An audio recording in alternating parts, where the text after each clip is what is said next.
everyone, and welcome to the December 12, 2023 Board of County Commission meeting here in Seminole County. We hereby call this meeting to order.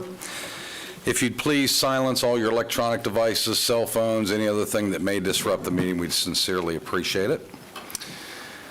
I want to take a moment and on behalf of the County Commission, wish each and every one of you a Merry Christmas and a happy holiday season, and that we hopefully that everybody will reflect upon this holiday season, why we are so thankful and why we were able to assemble here, and thank those veterans that have made that possible for us. So consider that as we ask Pastor Jim Lynch of East Coast Believers Church to lead us in invocation, please. Please stand. Good morning, everyone. Good morning. Good morning. Forgive me, I'm using my phone this morning. I feel like a millennial. Let's bow our heads this morning. Father, we come before you this day to pray for our county government. We pray that these leaders and their families would be strengthened by you, and that you would give them wisdom and strategy to make the best decisions for the people, families, schools, and businesses of Seminole County. I pray for unity among them, supporting each other through good and bad times, supporting each other when they may not agree, and standing together when people try to divide them. As we end this year and look to 2024, I pray that you would give them a special blessing this morning to withstand and overcome any challenge that might come their way. At a time where people are divided, give them boldness to stand up for what is right, making the right decisions they can for this county. At a time where people want to tear down, give them the strength to look to you to help build them up, Lord. We believe that there is nothing impossible for those who believe, and I pray that great things will come from this group of people, that they would build a legacy and be remembered not for their mistakes, but for their wisdom, their resolve, their boldness, and hard work in what they are about to do. And Lord, during this Christmas season, we pray that you would bless us with peace that passes all understanding, joy that is beyond material possessions, love that knows no boundaries, and strength that only comes from you. And we pray all of these things in Jesus' name. Amen. Amen. Commissioner Lockhart will now lead us in the Pledge of Allegiance. Please join me in the pledge. I pledge allegiance to the flag of the United States of America and to the republic for which it stands, one nation, under God, indivisible, with liberty and justice for all. Thank you, Pastor. Thank you, Commissioner Lockhart. First up is our awards and presentation. Our first presentation will be the Veteran of the Month, read by Commissioner Constantine.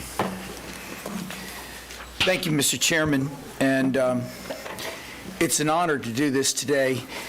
It is always an honor for all of us to do this with the Veteran of the Month, but in this particular case, I've known Richard Lee for a long, long time, and he has been an exemplary citizen of this community and of the world. And I would move a proclamation of Seminole County Board of County Commissioners recognizing United States Navy Lieutenant Richard Lee for his outstanding service to the United States and Seminole County.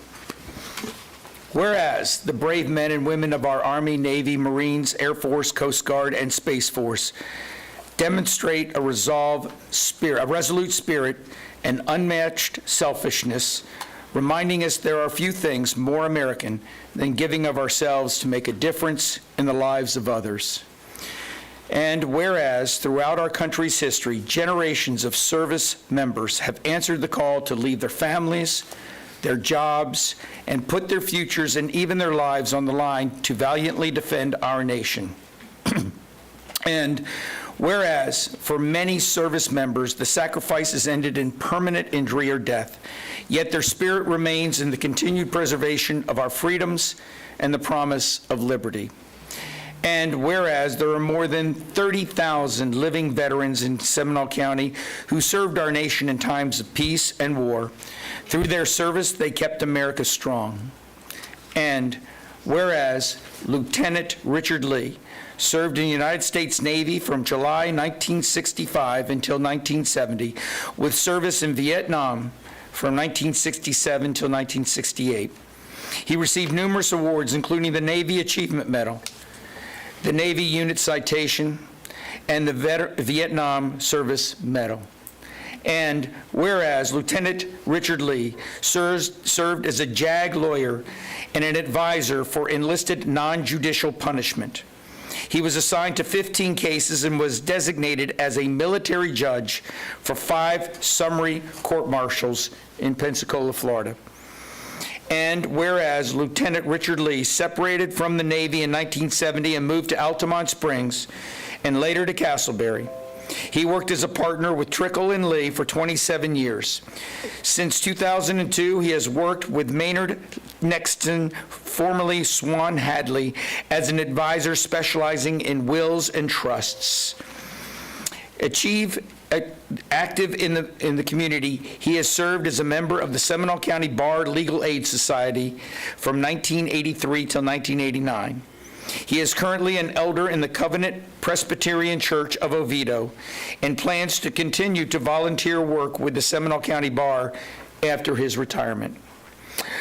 And whereas Lieutenant Richard Lee has brought great credit and distinction upon himself, the United States of America, the United States Navy, and Seminole County. Now therefore be it proclaimed that we, the Board of County Commissioners of Seminole County, Florida, express our gratitude, admiration, and respect for Lieutenant Richard Lee for his outstanding service to the United States Navy and the residents of Seminole County. Be it further proclaimed that this proclamation is presented to Lieutenant Richard Lee, along with the sincere congratulations and recognition as Seminole County's Veteran of the Month. Second. And a motion by Constine, second by Commissioner Herr. Any discussion? All in favor? Aye. Opposed, like sign? Hearing none is unanimous. Congratulations. Thank you very much.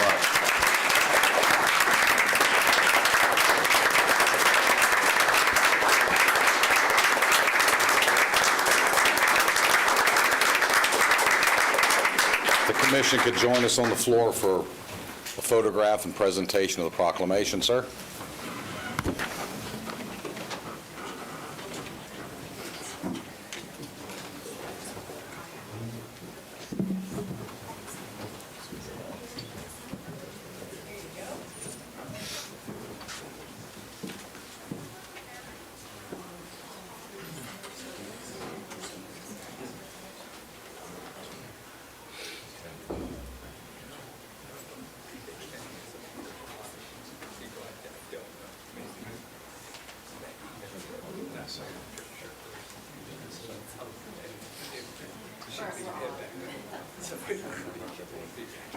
Right here on the count is 3, 2, 1.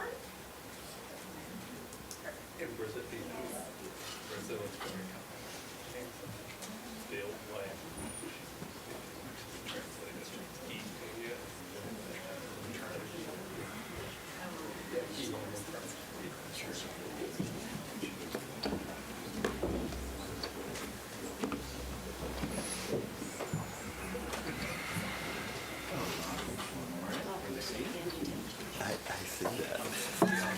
I'll be on cloud nine. I need this in the afternoon. Chairman Zimbauer, Commissioners, I thank you for this honor. I came to Seminole County in 1970, and it's been my home ever since then. I love this area. I grew up in Nebraska. My wife and I met, or she came and joined me on R&R in Hawaii when I was in Vietnam. And she told me then that I'd better not get stationed anywhere outside of Florida because she had learned to love Florida. She'd really gotten sand in her shoes. And so here we are. And it's been my pleasure to serve the Seminole County Bar. I also served with Commissioner Constantine on the Florida Hospital Foundation Board for a while. So, but again, thank you. It's a great honor, and I appreciate it. Thank you, sir. Thank you, very sir. much. Appreciate it.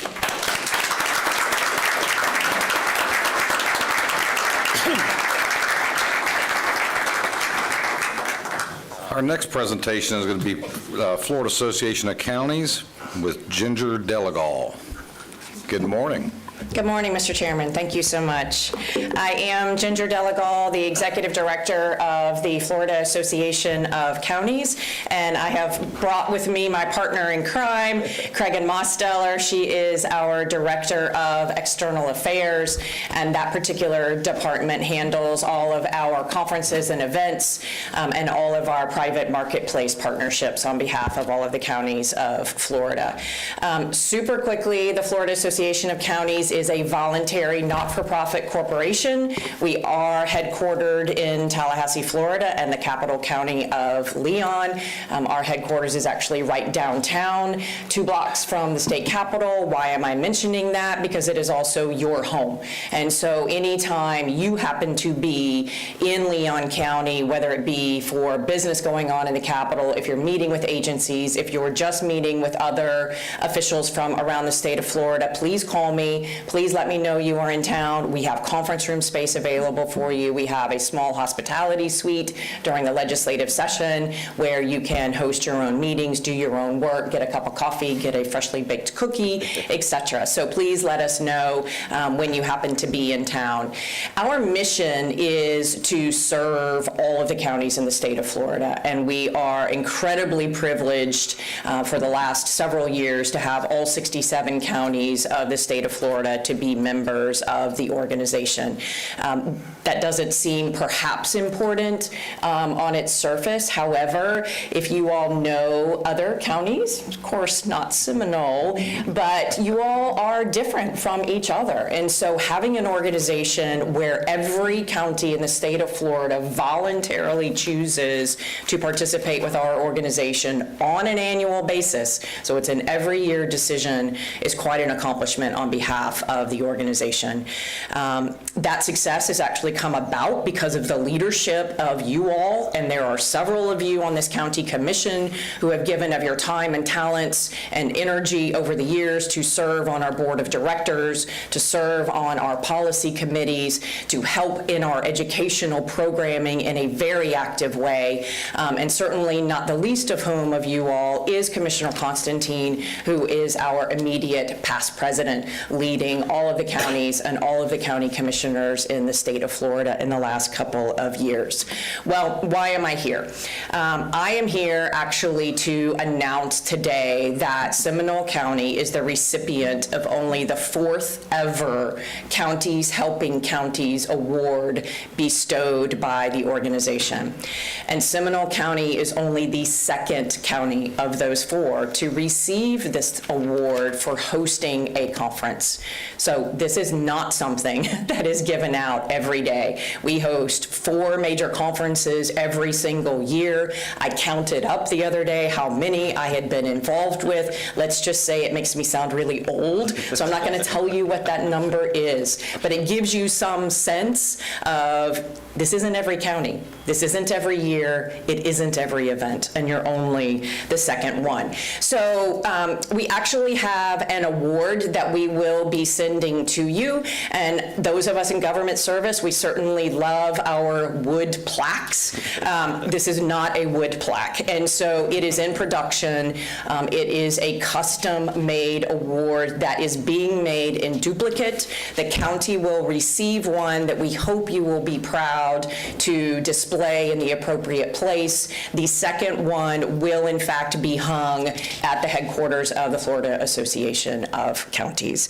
So that is why I am here, to bestow upon you all and to announce the Counties Helping County Award for Seminole County. Well, specifically, why is Seminole being given this award this year? Well, you all hosted our 2023 Innovation and Policy Conference back in September here in Seminole County. We have a couple of pictures and slides for you today that just sort of tell the story of the Innovation Day, which is in fact the day that you all gave of your efforts from this county commission, but most importantly, gave the time and the talent of your staff. And selfishly, I do want to tell you how closely we work with staffs on these organizational events. And selfishly, because your staff works so hard, we have actually become professional and personal friends with some of them. And so I personally want to say thank you for allowing them to work with us, because that is an extra bonus and privilege for us.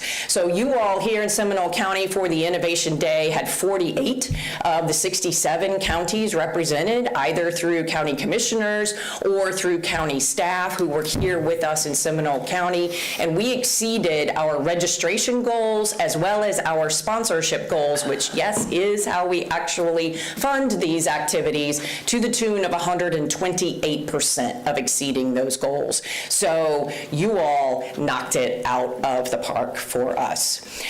We started the day with then Chairman Amy Lockhart welcoming all of our attendees for the Innovation Day to Seminole County. We had a presentation from one of the designers on the design team that helped with Wekiva Parkway and that particular project.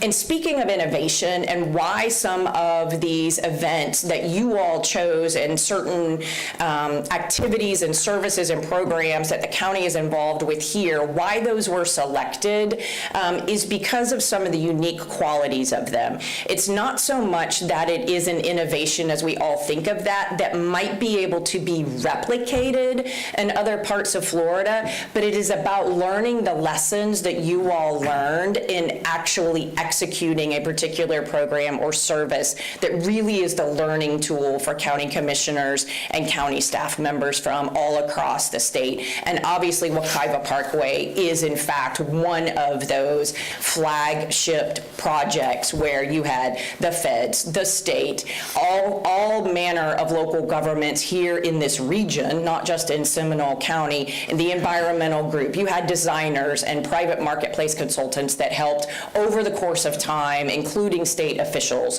And so you were able to actually showcase that to the county officials from around the state of Florida.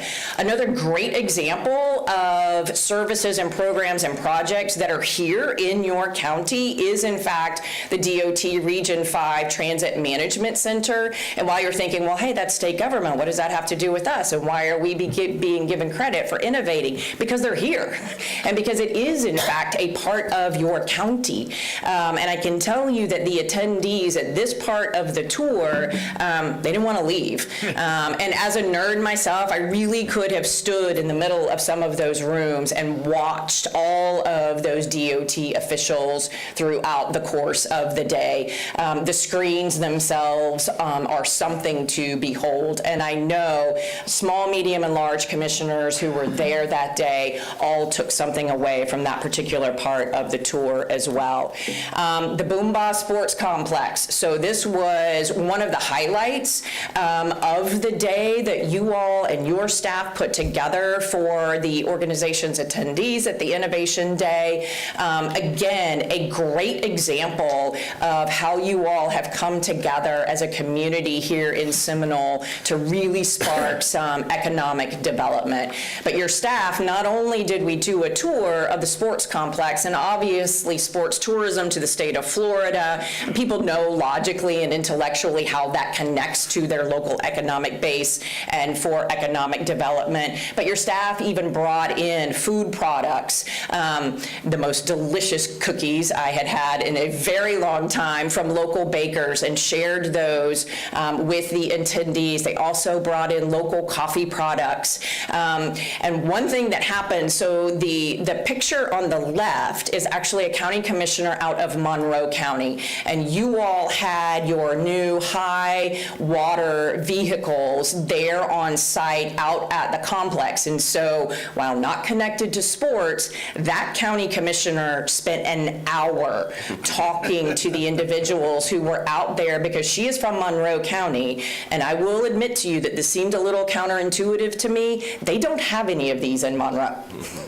So she spent an inordinate amount of time in a positive way seeking connections so that she could bring that back to Monroe County. I don't need to tell you all that Monroe is the center of the universe when it comes to hurricane season. And so I was pretty blown away to learn myself that they did not have any of these high water vehicles down in Monroe. Again, clearly innovation. A lot in the transportation area was showcased that day. So there were autonomous vehicles that were available for attendees as well out at the city of Altamont Springs and one of their facilities for county commissioners around the state to be able to see, feel, touch, get in, talk to some of the operators, understand again from the private marketplace how all of that comes together. And speaking of the city of Altamont Springs, one of the other lessons that the county officials really took away from their day here in Seminole County was your outstanding way that you do intergovernmental relations. And at the end of the day, all county officials know they don't do anything alone. You all are part in the partnership business. And certainly all of the things that you all and that your staff put together for the attendees around the state really showcased that throughout the day. Again, more exciting things that were going on by the city of Altamont Springs. Spent quite a lot of time in the heat out there, but it was a beautiful Florida day. And then certainly in the state of Florida and in this region in particular, Sunrail in the transportation space is one of those innovations, and again, showing the partnership of intergovernmental relations. And then finally, we are here just to say again, thank you so much for hosting all of these officials from around the state of Florida. They walked away learning lessons, and those lessons are, in fact, things that they can replicate back in their homes. And so it is an expression of gratitude to say counties helping counties. One of the big pillars of our strategic plan is collaboration and education, and certainly this day is something that you all and your staff helped to fulfill the mission of the organization by bringing together all of these officials from around the state. Last thing on a personal note, you all know your staff, you all know how hardworking they are, how talented they are, and they experience things in putting this conference together for the entire state of Florida from a county official standpoint that you all experience every day as well. Family emergencies that happened, and they pushed through, and they were there for your peers from around the state of Florida. And I personally want to take a moment to say thank you. And thank you to you all for your support and lending them, frankly, to the entire state of Florida. And so congratulations on being only the 4th recipient of the Counties Helping Counties Award from the Florida Association of Counties. Thank you, Ms. Delegal, and thank you very much. If you'll hang tight there in case we have some questions. Any questions from the board? Absolutely.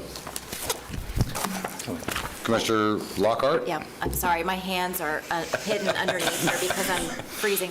I just want to echo the thanks to our staff. Incredible job, and a lot of heartburn, I think, along the way, because frankly, as chairman, and I've already apologized publicly for this, some of the things that Commissioner Constantine thought were going to be fabulous, I was like, that sounds really dumb. I did. I mean, right? And so I would call Trish and I'd be like, I just don't know that this is good. Like, are people from Monroe County really going to enjoy X, Y, and Z? And she's like, we're doing it. We're going to do it. And so wonderful kudos to Commissioner Constantine as well for his forethought in some of these things and seeing them as being innovative and collaborative, because we did not all see the same vision. and it turned out beautifully, really because our team was willing to see it through with you all in a great way. So thank you all very much. Commissioner Constantine? Yeah, I think that Ginger said it all, and thank you, Commissioner Lockhart, but Ginger said it all, that this was very much a collaborative, and You know, I mean, even before I became president of the Florida Association, I was pushing Ginger and Cragen to have a conference here. And, you know, I mean, they have one in Orlando every year, you know, down at the Disney area, the big one. And so there was a lot of question marks as to whether we want to come to Seminole County and if we could do it. But they did it. And our staff did it, and I just got to tell you, I was so proud of them. I was so proud of the hotel, which I'm going to give them another, you know, I mean, they call themselves Orlando Lake Mary Marriott, but Lake Mary Marriott did and just did an incredible job. I mean, I got nothing but praise from all the commissioners. This was the best staff from a hotel standpoint that they'd ever been part of, and we have 4 meetings a year, and like I said, our staff, once we decided what we were going to do, Tricia, right? You know, it went off like clockwork. And they loved the ride on Wekiva. A lot of people, you know, why do they want to be on a bus? They loved the ride on Wekiva. Because we did a collaborative, we wanted to highlight our relationship with the county, with the cities, the other counties, and the state. And by doing DOT, Altamont Springs and their innovative things, and of course our collaboration with everybody in Boomba and et cetera, Sunrail, you know, it really highlighted all of that. And that's what I wanted to show that in the region, and I think that's what we all wanted to show. And so I want to thank the staff publicly. Again, I want to thank Ginger and Cragen and the entire staff of the Florida Association of Counties, our fellow county commissioners who came down. And I will tell you, we've had, one conference, 2 conferences since then, one conference since then, and also meetings with the National Association of Counties. And every time I talk to somebody, they bring back up the fact that they really enjoyed Seminole County. They really enjoyed coming here and learning about what we do. And most important, I think, for us and Guy and the tourism, they said the next time we come to Central Florida to go to the attractions, we're going to stay in Seminole County because it's convenient, it's cheaper, and there's a lot of other things to do, not just, you know, the tourist-related things. So that's exciting for all of us, and I want to, you know, thank Commissioner Lockhart, who spent a lot of time down there also, and appreciate it, and you know, went along eventually with my crazy ideas. Kicking and screaming. But thank you, Ginger. Absolutely. Seriously. Thank you, Mr. Chairman. Thank you. Anyone else? Well, thank you, Commissioner Constantine, and Commissioner Lockhart as the chair of leading this initiative and putting this forth. And I know Commissioner Constantine was, you know, very involved in the Wekiva Parkway and has a great depth of knowledge in bringing all that together. And I appreciate the Florida Association of Counties recognizing that and highlighting that, and also our county management for having our staff engage and all of our staff that did so. Thank you, Ms. Delegal. Safe travels. Thank you. All right, next up we'll have our County Investment Advisor Report, Mr. McIntyre. He is going to be attending remotely. Do we have him queued up? Bye, Cragen.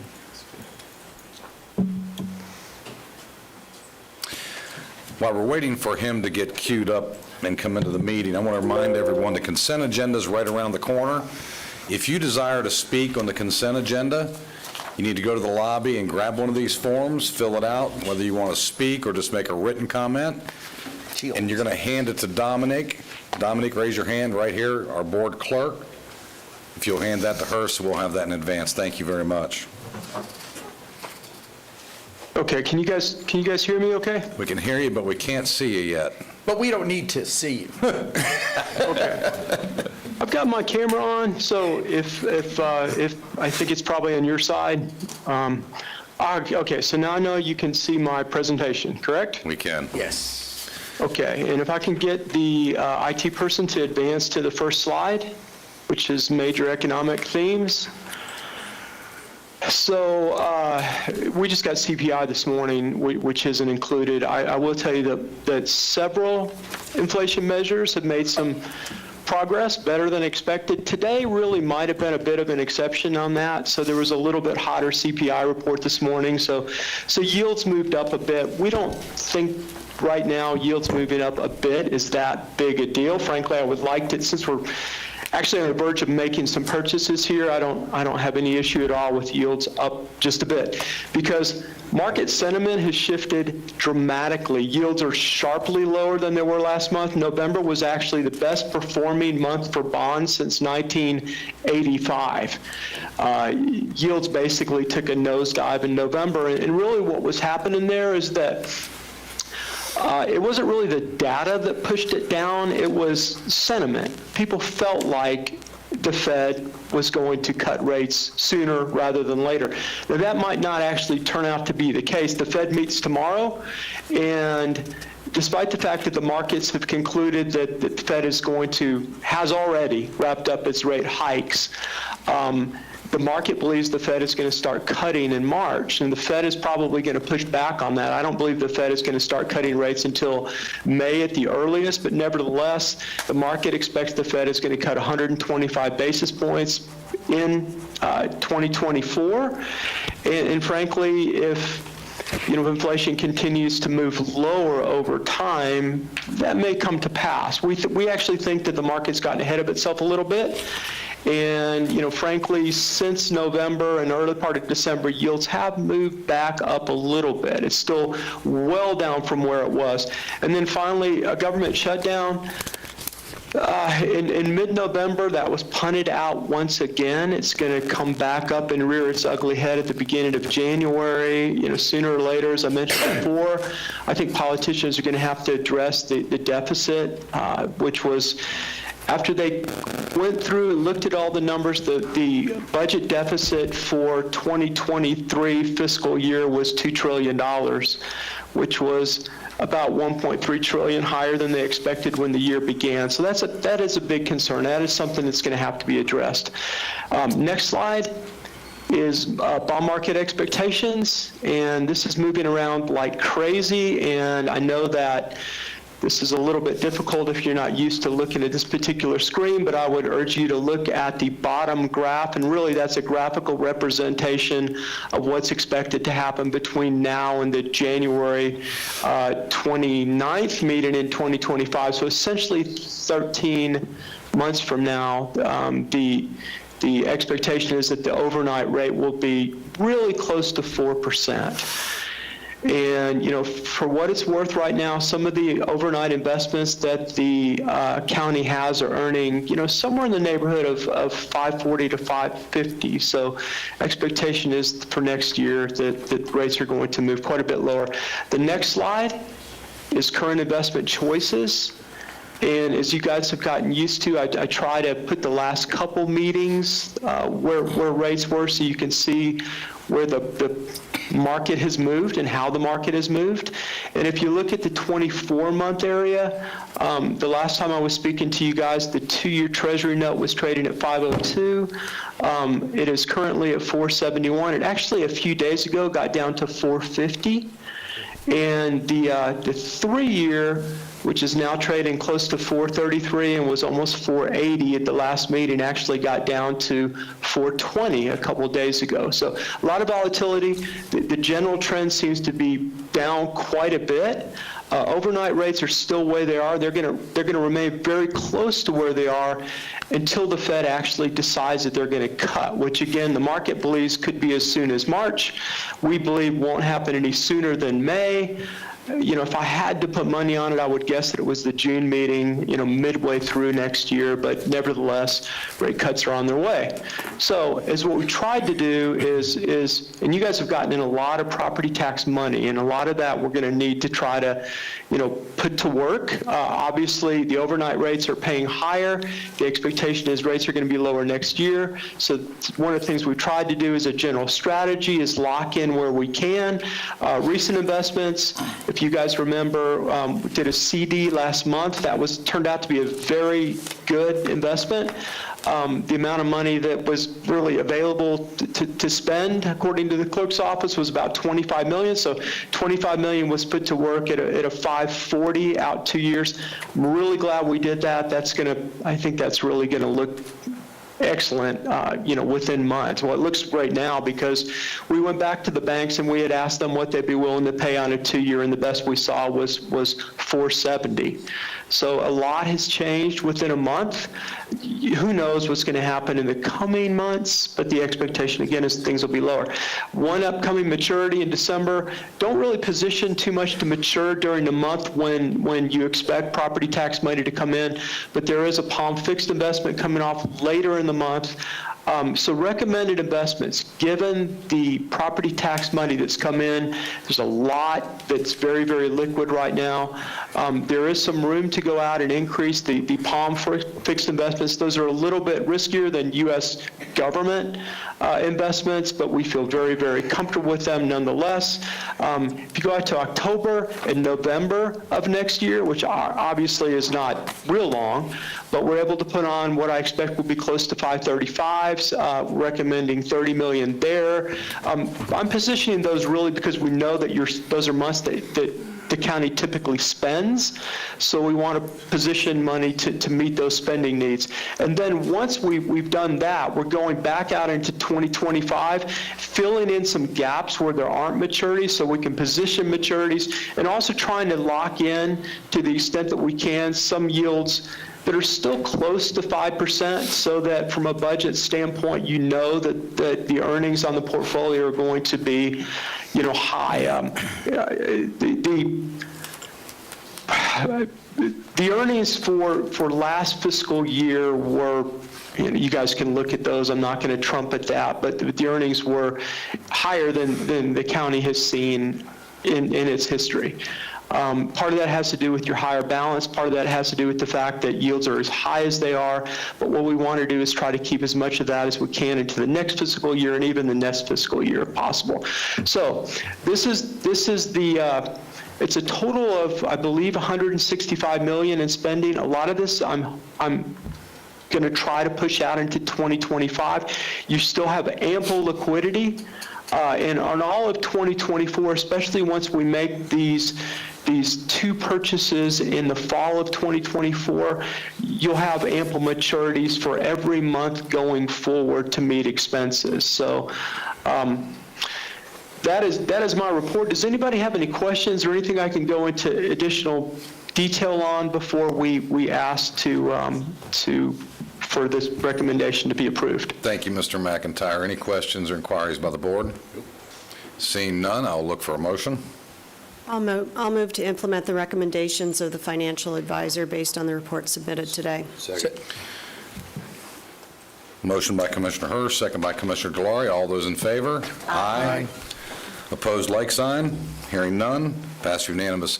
Merry Christmas, and thank you, Mr. McIntyre, for your time. We finally see you. Best wishes to you and your family. Same here. You guys have a happy holidays and a Merry Christmas, and I'll see you in January. Thank you. Okay. Appreciate it. Bye. All right, our next item up is going to be Miss Jenny Spencer from the clerk's office, who is going to give us a update on our financial reporting software on behalf of Mr. Malloy's office. Thank you for being here, and thank you, Mr. Malloy, for getting this to us. Sure thing. And this is a follow-up. If you remember before, we were always producing monthly reports on investment. It's very important to have accurate financial data and transparency to taxpayers. And then with the bank mergers, the previous bank that was producing and helping us with data stopped that service. So we came to the board. We found a couple different platforms, and Jenny's been working very closely with Scott and the different investment partners we have, and I thought it'd be very helpful. You all have a copy of it, and we're going to start producing these on a monthly basis. It's taken a lot of work to get the data all accurate in it, but I thought you'd give a quick overview. And to that point, real quick, would that be posted online for our Yes. public to see it? It sure Great, will. thank you. Thank you very much. All right, Ms. Spencer, you're up. Good morning, Commissioners. You may recall in the past, you used to get this type of investment report from Truist. As the clerk mentioned, Truist discontinued their fixed income division, which used to prepare the report. So we came to the board and asked for a budget transfer to find software that would accommodate us to provide the report according to the investment policy. So after implementation we first started with the August balances to make sure we were starting at the right place. We replicated August. And then once we were comfortable with the August balances, we then entered all the September activity. And this is the final report. The report, the way it comes out of SEMPRO, is not in this format. Can you move the next slide? What we had to do is present it in a format that could be published to the public. And so this is the final report. The first page is a summary of all the investments, and it shows you all the columns that are there are required per the investment policy. But at the end of the year, this is when we adjust all the securities to market value. So the column that has a market value of $776,221,354 is the amount that agrees to the county's general ledger, and we provided the detail of those accounts to Resource Management for them to corroborate the numbers. The other thing that's on there that was not in the past is the credit ratings. The county's investment policy performance report requirements requires ratings to be, requires these ratings. So we published the ratings to see what the ratings are for the securities the county's invested in. And we added the pie chart just to really provide a picture of the component of the investment policy. The other slides, 2 through 4, are just a detail of what makes up those securities that are summarized at the front level. So with that, I'll take any questions. Thank you very much. Any inquiries? Commissioner Herr? I would love to see the report as it comes out of the system. Sure. So we can provide whatever that. is system generated. I just always like to figure out, we invest in software and then it doesn't necessarily produce a report that doesn't require human input after the fact. So I'd just like to compare the two. We provided a copy to Resource Management, but we'd be happy to provide that to the Thank county you. manager and the board. Thank you. Any other inquiries? Well, thank you very much, Ms. Spencer. Thank you, Mr. Malloy, for bringing that to our attention. Thank you, Chairman. And appreciate all the hard work y'all did putting that together for the public. Next up is our consent agenda, and the county attorney, Ms. Kate Latore, will read in the rules and regulations for public participation. Thank you, Chairman. Florida law provides that members of the public shall be given a reasonable opportunity to be heard on propositions before the Board of County Commissioners, except when the board is acting on emergency or ministerial matters or conducting a meeting exempt from the requirements of the Sunshine Law. Individuals shall be permitted 3 minutes for each public participation, or 6 minutes when the individual is an official representative of a formal association or group. The chairman may modify the maximum time for public participation at his sole discretion when appropriate. Public participation on quasi-judicial or other public hearing items will occur during the board's consideration of those items this afternoon.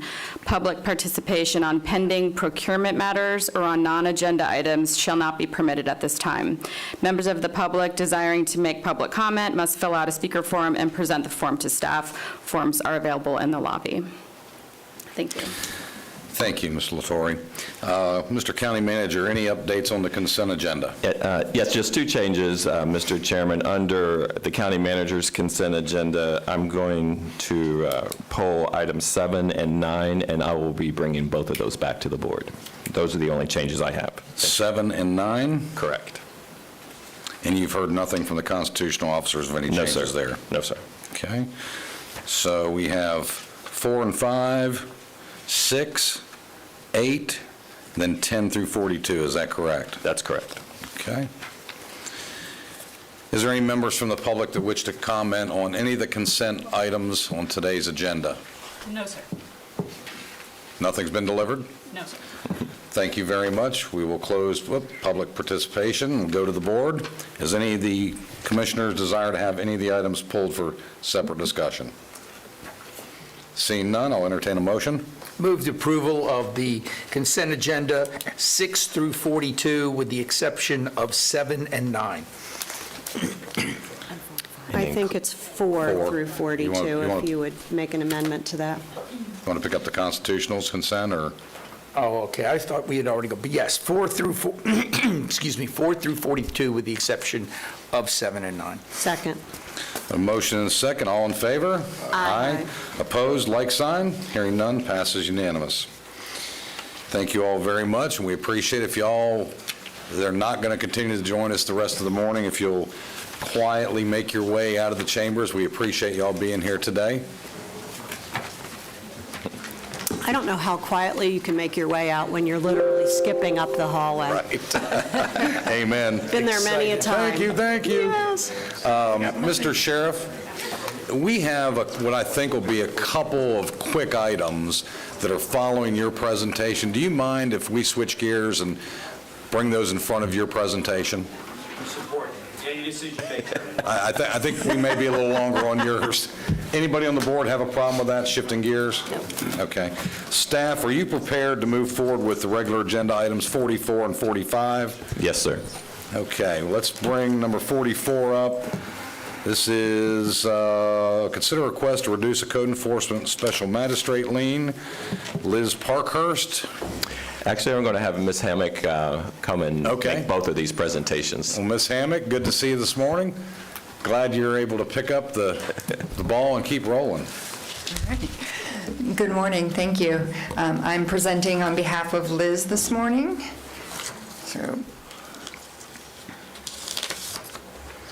So for the record, Rebecca Hammock, Development Services Director. Item 44 is a request from Ahmed Mohammed, property owner, for reduction of a code enforcement lien.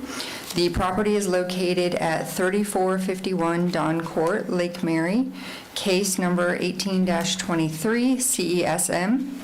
The lien totals $84,300.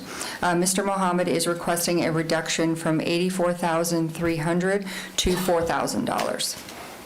On November 8th, 2018, the previous property owner was found to be in violation of Seminole County Code, Section 105.1, construction without the required permits. An order was issued by the Code Enforcement Special Magistrate giving the respondent a compliance date of January 10th, 2019, and a fine of $50 per day if the violation was not corrected. On March 14th, 2019, the Code Enforcement Special Magistrate issued an order finding noncompliance and imposing a lien in the amount of $3,150 for 63 days of noncompliance, with the fine continuing to accrue until compliance was achieved. On June 23rd, 2023, the inspector filed an affidavit of compliance after the applicant obtained the permits to cover the cited violations. On July 8th, 2022, the property was sold to 2D Investment Homes, LLC, as part of a short sale. On February 6, 2023, a quitclaim deed was recorded transferring ownership of the property to the registered agent, who is the applicant for the reduction. The applicant did purchase the property, knowing that the lien had been imposed and was recorded. Due to the cost incurred to obtain the permits and complete the unpermitted work, the applicant is requesting the reduction of lien. The permit is still current and the work is still ongoing. Based on Section 3.20B2A of the Seminole County Administrative Code, staff recommends the Board of County Commissioners deny the request to reduce the lien amount of $84,300 to $4,000 for the Code Enforcement Special Magistrate lien for case 18-23 CESM on property located at 3451 Don Court, Lake Mary, owned by Mr. Mohammed, and authorize the chairman to execute the release of lien upon payment in full. That concludes my presentation. I'd be happy to answer any questions. Thank you, Ms. Hammock. Hang tight there. Is Mr. Mohammed here today? I do not see him present. Okay, so we'll assume he does not want to make a statement to the board. Okay. All right, any questions from the board? Is there anybody from the public that desires to speak on this item? No, sir. Seeing none, we close public participation. This is Commissioner Herr's district. Commissioner Herr? I'll be very brief. I move to deny the request for the reduction of the Code Enforcement Special Magistrate lien. Second. Motion second. Any further discussion? Seeing none, all those in favor? Aye. Opposed, like sign. Hearing none, carries unanimous. Thank you, Ms. Hammack. Your next item up is consider request for a total waiver of a code enforcement lien totaling $36,500 for case number 12-59-CSM. Yes, again, for the record, Rebecca Hammack, Development Services Director. Item 45 is a request from Linda Lapp, applicant and previous property owner, for a waiver of the code enforcement lien due to medical and financial hardships. The property is located at 9918 Bear Lake Road, Apopka, case number 1259 CESM. The lien totals $36,500. The applicant is requesting a complete waiver of the lien. On June 14, 2011, the property is found to be in violation of Seminole County Code Section 105.1, construction without the required permits. The respondent enclosed a screen with windows to make living space without the required permits. An order was issued by the Code Enforcement Special Magistrate giving the respondent a compliance date of November 13, 2013, and a fine of $250 per day if the violation was not corrected. At the request of the respondent, the special magistrate continued the compliance date and waived fees several times to allow them more time to obtain the required permits. After reinspection on July 11, 2014, the inspector filed an affidavit of noncompliance. On October 9, 2014, the Code Enforcement Special Magistrate issued an order imposing a fine lien in the amount of $15,750 days for 89 days of noncompliance at $250 a day until compliance was obtained. On January 20, 2015, the inspector filed an affidavit of compliance after the respondent obtained the necessary permits. As the property owner remained in compliance, they received the notice of the amnesty program and started the process of applying. Due to several medical conditions, both theirs and their families, they were unable to complete the process before the program ended. As part of the sale of the home, an escrow was set aside to allow the applicant to resolve the lien by December 31, 2023. The applicant has submitted documentation demonstrating medical and financial hardships. Based on that, staff recommends that the Board of County Commissioners approve a reduction of the Code Enforcement Special Magistrate lien from $36,500 to administrative costs of $1,074.59 for case 1259 CESM on the property located at 9918 Bear Lake Road, previously owned by Linda Lapp, who is the applicant, and authorize the chairman to execute the release of lien. That concludes my presentation. I'd be happy to answer any questions. Thank you, Ms. Hammack. Is the applicant present and they desire to make a presentation or speak to the board? Mrs. Lapp, please come forward if you desire to speak with the board. Just come right up where the microphone here at the podium. These are tears of like, it's been a long process. Well, it is the season. Let's see if we can get things moving here for you, dear. Yes, sir, it is. It's a blessing. Your name and address for the record, please. My name is Linda Davidson Lapp.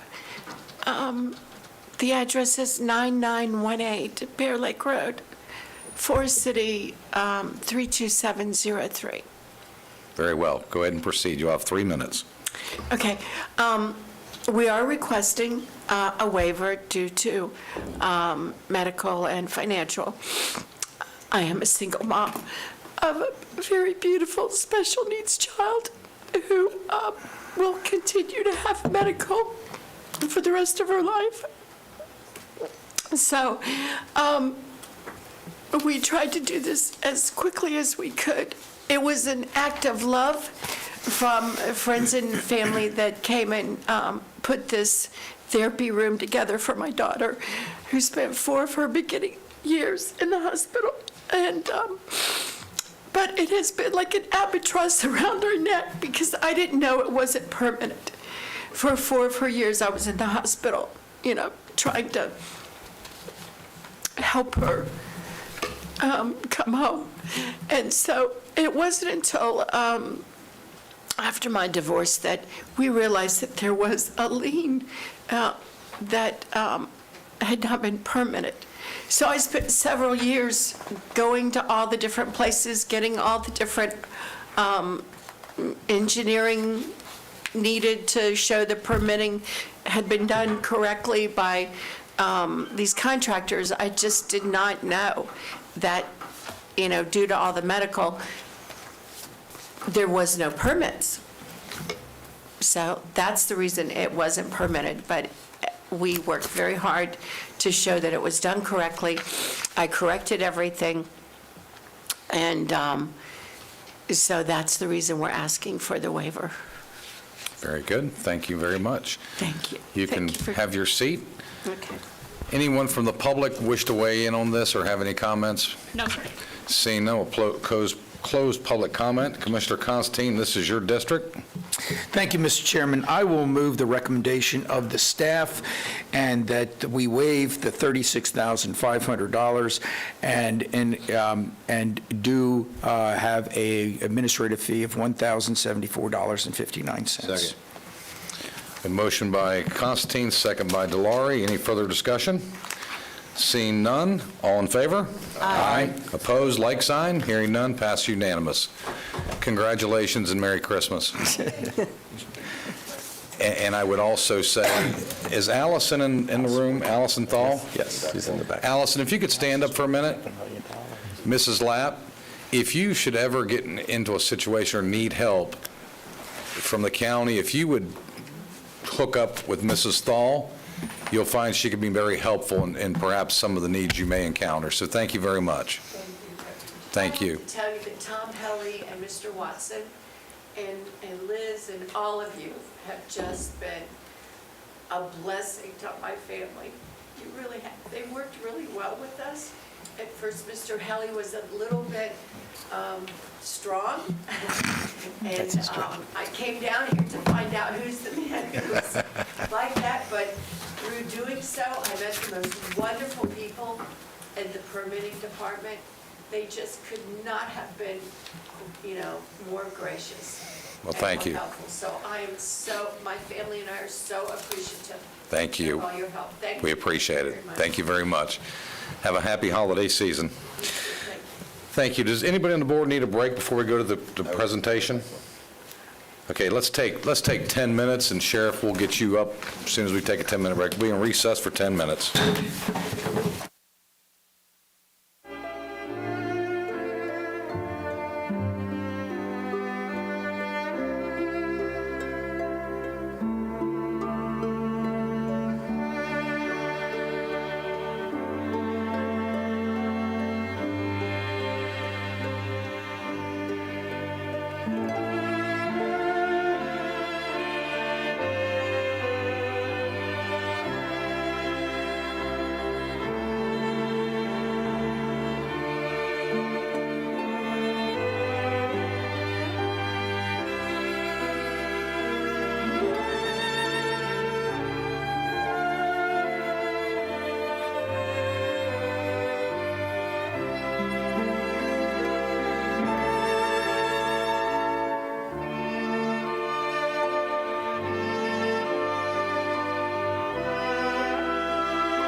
We're going to go back on the record at 10:36 a.m.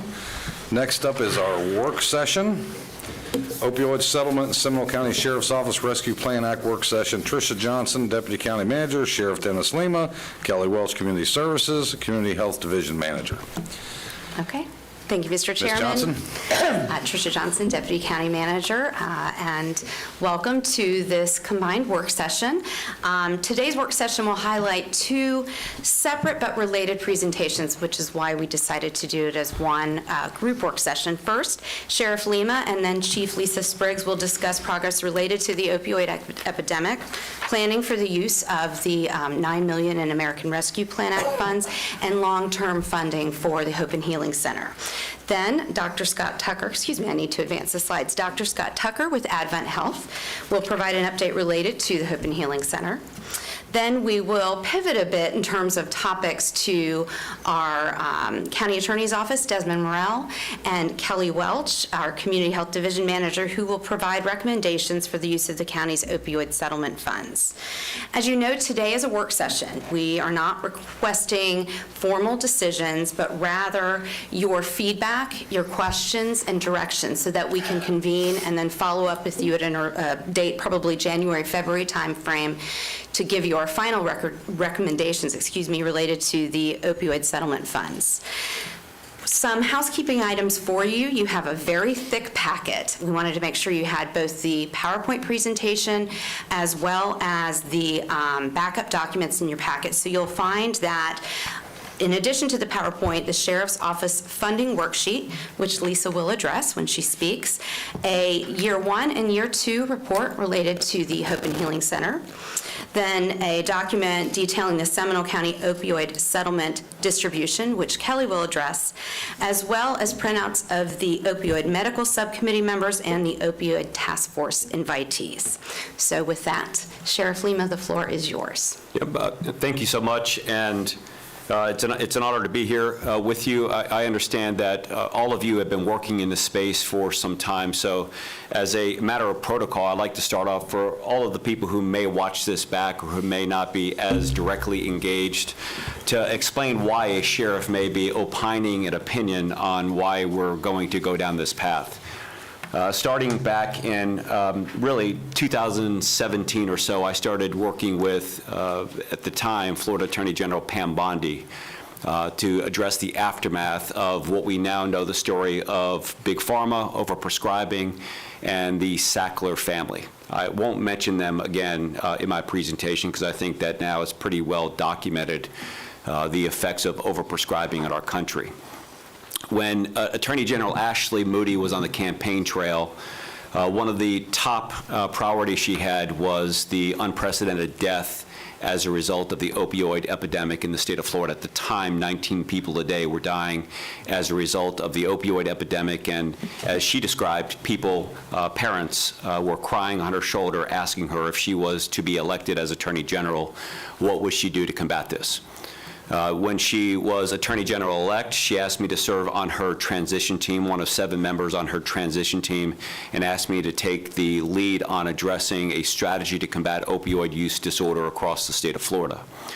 We assembled a 17-person working group and provided a list of recommendations for the Attorney General on day one to consider, which ultimately became the document that was reviewed by Governor Ron DeSantis, the Senate President, and the Speaker of the House. As a result of those recommendations, and included in those recommendations, was to put together a state opioid task force, which the governor did by executive order. He named Attorney General Moody as the chair of that, and I was nominated and elected to serve as the vice chair, and then we went across the state of Florida talking with experts on this 17-person panel from all diverse walks of life. In addition to that, I serve as the co-chair of the effort called Project Opioid across the state of Florida that has 5 different jurisdictions in the state of Florida and now has expanded out to Santa Barbara, California. I am a board member of Victoria's Voice Foundation, the foundation that is run by David and Jackie Siegel after the loss of their daughter. And then most recently, I was once again appointed on the statewide opioid abatement council to serve as Attorney General Moody's proxy, and I know Commissioner Lee Constantine is one of the 10 members that serves on that. That represents 2 members from the Association of Counties, both large and small, 2 members of the League of Cities, both large and small, the 5th to rotate between the 2 every 2 years. And then the remaining 5 positions are state positions. 1 Attorney General will chair that or her designee. The Secretary of the Department of Children and Family Services will serve as the vice chair. The governor has selected 1. The Speaker of the House has selected 1, and the Senate President has selected 1. In addition to that, on the statewide opioid settlement, I was one of the 3 expert witnesses on behalf of the state of Florida. And again, so this shapes up and rounds out some of my opinions of our strategy, what we've done. Specific to Seminole County, it was back in 1988 where a new effort was created, High-Intensity Drug Trafficking Organization, and in 1990, HIDA, as it's commonly referred to, was brought into the Orlando metropolitan area. In 2015, as a result of the unintended consequences of overprescribing, a heroin group was actually created. When you look at the time of 2015, 2016, the unprecedented deaths that we were experiencing from heroin in Seminole County was a number hovering just at or below 20 deaths for the entire year. At that time, county leaders, with the leadership of our county health officer, Donna Walsh, put together a state or a Seminole County task force that consisted of government agencies from the cities, healthcare providers, medical examiners, and at the time it was largely evaluated based upon the mortality numbers that were incredibly dated, right? You wouldn't get reports on what actually happened through that system until 12 to 15 months later, and it was hard to strategize and move based upon information that was outdated. That group largely consisted of middle managers and practitioners from the various organizations and had, in my opinion, very little political capital to move resources and funds and to get things going. As I became more informed of the work that was being done across the state of Florida and the need to come up with a strategy, I candidly probably commandeered the task force because I found like they were only meeting 4 times a month. The meetings would last 1 hour. It typically consisted of a guest speaker that would come in, and the collaboration on a strategy moving forward was just short of a few hours per year. So we assembled a group. Many of you were in that first meeting where we had a couple of 100 people that were in our EOC, and then we broke into various subsections, subgroups. At the time, we saw a significant increase. When you look at your packet, it has, just as a reflection, 2022 numbers of 728 overdoses or poisoning in the year 2022, and sadly, 118 fatalities as a result of that. We are experiencing a slight decrease in that, a 21% decrease in overdoses, and then a 11% decrease in fatalities. It was right around this time where COVID started to really create a presence, and we started to move people into a more remote working space, right? For the people who did not have to come into the office, we said stay home, turn your computers on, work remotely. And I remember sitting and having a conversation with all of the executive leadership of the major providers of healthcare services in Seminole County. That was Orlando Health, Aspire, and of course Advent Health. All of them are doing incredible work in the space that they occupy. But it was a conversation that I had with, at the time, CEO Tim Cook, actually at the State of the County, where I had asked him that if we could work with the County Commission to take a building that was normally occupied for our work release and create some version of a drug treatment center that could be open to people regardless of their ability to pay, would you be interested in attaining an idea and helping us partner and run that facility under 3 conditions? Condition 1, there be no reference to the sheriff's office on the branding and marketing of that building. Condition 2, there be no reference to the county or county clinic or county government on the outside of that building. And Condition 3, you market and brand this facility in the same world-class manner that you would market and brand any one of the Advent Health facilities in any of the 9 states that you operate. Within days, I had the opportunity to hear back from Tim that he says, we're in. We'll figure everything else out later, and we're going to pivot, and we're going to move, and we're going to make this happen. And of course, later you heard from Dr. Scott Tucker, and that's when Scott Tucker was brought in to be on the onset of this. At the same time, you as commissioner said, you know what, we'll give this building to Advent Health at little to no charge because we believe in this concept. We think that this is going to help people out.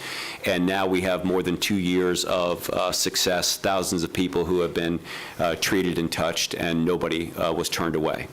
At the same time, we shifted and became the second correctional facility in the country, to address the underlying conditions that lead people down the path to commit crime in the first place, and we did that in a scientific way that brought medicine in. We do 3 of the FDA-approved treatment remedies on the inside of our correctional facility. That's either methadone, buprenorphine, or Vivitrol. Mostly it's buprenorphine, quite frankly, on the inside of the facility, and as well as our Advent Health facility. We created what was commonly referred to now as the SCORE team, the Seminole Collaborative Opioid Response Effort, and we determined that the most significant thing that we can do to help a family and a person who is navigating this course is to find out where they operate, where they live, how we can actually come in contact with them. And then, of course, towards the top of the list of people who are suffering from substance use disorder was involvement with the criminal justice system, involvement with EMS in the hospitals, and voluntarily walking into some clinic and some facility to get help. At the time, Advent Health started to re-engineer their intake process at the Altamont Springs Hospital, said that we're going to put navigators, we're going to help not only the individual, but their family as well. And quite frankly, prior to this, when somebody would overdose, they would be revived with naloxone. They would be stabilized at the hospital, and more often than not, they would return to the exact same environment that they just left in, or just left from, increasing their likelihood of overdosing and dying by nearly 1,000 times, right? And we knew that that could no longer work out. So Advent Health is working that plan. We're having conversations about what this drug treatment center would look like, and we know funding is a significant hurdle. So over 3 various legislative sessions, our local delegation has secured $1.7 or $1.8 million from state resources to help offset and support our effort. In a very much a bipartisan way, we had former Congresswoman Stephanie Murphy put a $400,000 appropriation in that was secured to support the Hope and Healing Center. We had Walmart executives write in 2 separate checks, one $500,000 check and a $250,000 check, all in $750,000 to support it, and local organizations here in Seminole County have contributed in a big way. The Rotaries, the Chambers, and of course Leadership Seminole with a fundraising effort that was over $80,000 to support the effort. We knew that addressing substance use disorder could not occur without also addressing the co-occurring, co-present mental health conditions that goes along with it. It is really a cognitive disadvantage, somebody who is dependent on drugs. There's something also going on in the mind at the same time. And unfortunately, many times there's resources in different spaces, in different pockets to address that. So we knew that there was some additional money with the American Rescue Plan. I came to this board and asked for $9 million. I know that you partner with some of the city municipalities to come together and secure that $9 million. For the next step in the process was to create this expanding, growing effort to address substance use disorder and mental health all under one umbrella, or one signature umbrella for this expansion through Advent Health. Again, Orlando Health still does remarkable work in the space. Aspire serves a lot of clients throughout the region. but there is a significant need to expand this. The most recent numbers we have is around 3,300 to 3,500 people in Seminole County each year are involuntarily admitted under Florida's Baker Act law, and we see an ever-growing increase with adolescents that are in need of services. And I say this quite a bit, that's an unintended consequence of COVID, sheltering in place, wearing a mask, victimization of children was actually increasing when the reports of that were decreasing because they weren't in school. So again, we have a great partnership with AdventHealth. We have a partnership with the city of Altamont Springs. They are all in on this partnership. When you look at the SCORE team, the Seminole Collaborative Opioid Response Effort, that's a partnership between AdventHealth, the city of Altamont Springs, both the city and the police department, our public safety partners here in Seminole County, our EMS, the fire chief, our public health officer, when Donna Walsh was in the role. It is truly a collaborative effort to do these things. Lastly, as I wrap up here, we also have had such significant legislative victories and wins that expend beyond the securing of funds. We've created 6 new laws here in the state of Florida. We lead the country in the prosecution of first-degree murder for drug dealers, and this is all really a significant accomplishment of the collaboration and the work that we do together. So the next step was to create a process where we can create a level of sustainability. I think that right now, if you look at what the State Opioid Task Force does and the role that we have on that commission, is to make sure that the spirit of which the money was secured for is spent for the right stuff, statistically, strategy-wise, and all of that.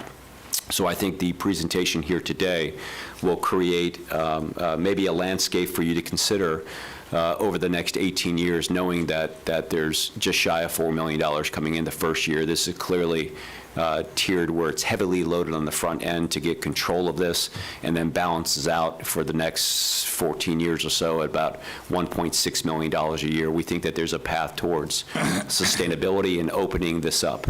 The last thing that I'll say before I turn it over to Lisa, this going next, is we're always mindful, and I think it goes without saying for the commission, but we never wanted this to be a government facility. We never wanted this to be a government effort. We were hopeful that we could help get this up and running, and then eventually create some level of self-sustainability through other revenue sources from AdventHealth. And I've spoken to executives on their foundation and other things, but not putting our name on it, not putting the county names on it, was simply because I felt like people would be reluctant to come in off the street and use it if it was a part of a government complex or if it had any one of our names that are on it.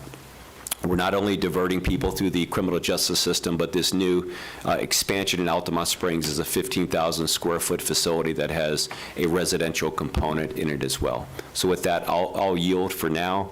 Unless there's any questions of me, I'll turn it over to Lisa. Why don't we, unless you want to wait till everybody's presented, I think is best. Thank you, Sheriff. Ms. Spriggs? Okay, thank Welcome. you, The sheriff Commissioners. consumed all but about 3.5 minutes of your time, so go ahead and proceed. 16 minutes is like incredibly uncharacteristic for me. I'm did a trying to good learn. job. I'm trying to learn. Now did a it's great 17 minutes. So part of what we wanted to accomplish today was to give you an update on the $9 million that the board had granted to us to be able to continue with all the efforts that the sheriff was speaking of. And the slide that I have up there in front of you provides you with the agreement that you approved in December 2021, the initial plan, and then what we have actually spent from a funding standpoint through September 30th of 2023. And our initial plan, I'll just review for a minute, was laid out in 4 really different areas. One One was to expand our SCORE team, and we did that by adding 7 additional FTE to that team. That team consists of 16 SCSO employees at this time, and they both work on non-fatal overdoses, fatal overdoses, and mental health area. Then we also had about $2 million that we had anticipated at the time to use toward expansion of our community-based partnership, and that was specifically with Advent Health, as the sheriff spoke about. And as you can see, we haven't spent a lot in that area, but we have secured the building at this time, and that's what we want to talk about today. It's a 15,500 square foot facility. It's 614 East Altamont. It's across the street from the main Advent Hospital, and that is something that Dr. Tucker will talk about, how he foresees operating that facility and some of the changes that would be brought forward. In the third area, we looked at our juvenile mobile crisis unit. And just as a reminder, at the time, we had secured a federal grant. We had started a mobile crisis program. It was operating. That grant was expiring at the end of 2021, and you were able to provide funding within our ARPA agreement for us to continue that program, expand that program, and also provide some additional behavioral services in our juvenile programming area. And then the final area was just program coordination and outreach. We had originally anticipated 2 FTE there. We only added 1. In speaking with the county, we were coordinating, and the county was also adding a coordinator, and that coordinator is Kelly, who will speak here in a minute. So we decided it would be better served if there was just 1 coordination within the county department. From a standpoint of status with ARPA, for SCSO, one of the things that we talked about at the very beginning was, well, if we're going to add a lot of employees, how will we sustain this past the ARPA agreement, which was intended for 3 years? And so one of the things that we looked at was in the juvenile area. We knew that at the time we were doing the construction for the Juvenile Assessment Center. That was going to be part of the facility of the Juvenile Detention Center. We had operated those facilities separately. That facility was open this year, and we looked at efficiencies and staffing within that area, and we can, from a sustainability standpoint, cover the 7 positions that we added in the mobile crisis area and the juvenile programming area for sustainability after the ARPA funds run out. So we're prepared to do that. The only funding that we would have after ARPA dollars run out is we do contract licensed therapists in our juvenile mobile crisis area. And then the funding to sustain the 7 FTE that we added for our SCORE team enhancements. At the time of the agreement, we talked with county management. We had looked to potentially utilizing some of the opioid settlement money, which at the time was up in the air. You didn't really know what exactly we were going to have coming into the county. So that was sort of the not formal, but informal plan of how we would sustain that operation. And then lastly, from SCSO requirement standpoint, we talked about this at work session, and we're prepared to add 2 FTE on our fatal unit to be able to work cases for fatal overdoses. We have that funding available within our ARPA $9 million. We'd like to go forward and add those, but again, we're conscious of sustainability, so we wanted to have that discussion. The next slide outlines the partnership with Hope and Healing and with Advent Health. We did secure the facility, as we already mentioned. We do have within, and I'll show you here in a minute on a slide, within our $9 million, the potential to cover the lease facility through October of 2027. We also have the ability to cover the leasehold improvements that are necessary to bring the facility to an operation that Dr. Tucker will talk about here in a minute. That's anticipated to cost in the neighborhood of $3 million. What Advent would ask of us is the same relationship that you currently have with the current Hope and Healing Center. They would like us to supply the cost and the building, and they will completely run the actual facility. On this slide, it kind of brings all together what I currently talked about, and I'm going to focus on the middle column. We did estimates at 3 different intervals, but the middle column is really the ending of our current ARPA agreement with the county, which would be December of 2024. We started with $9 million. We spent $2,157,000 through September of 2023.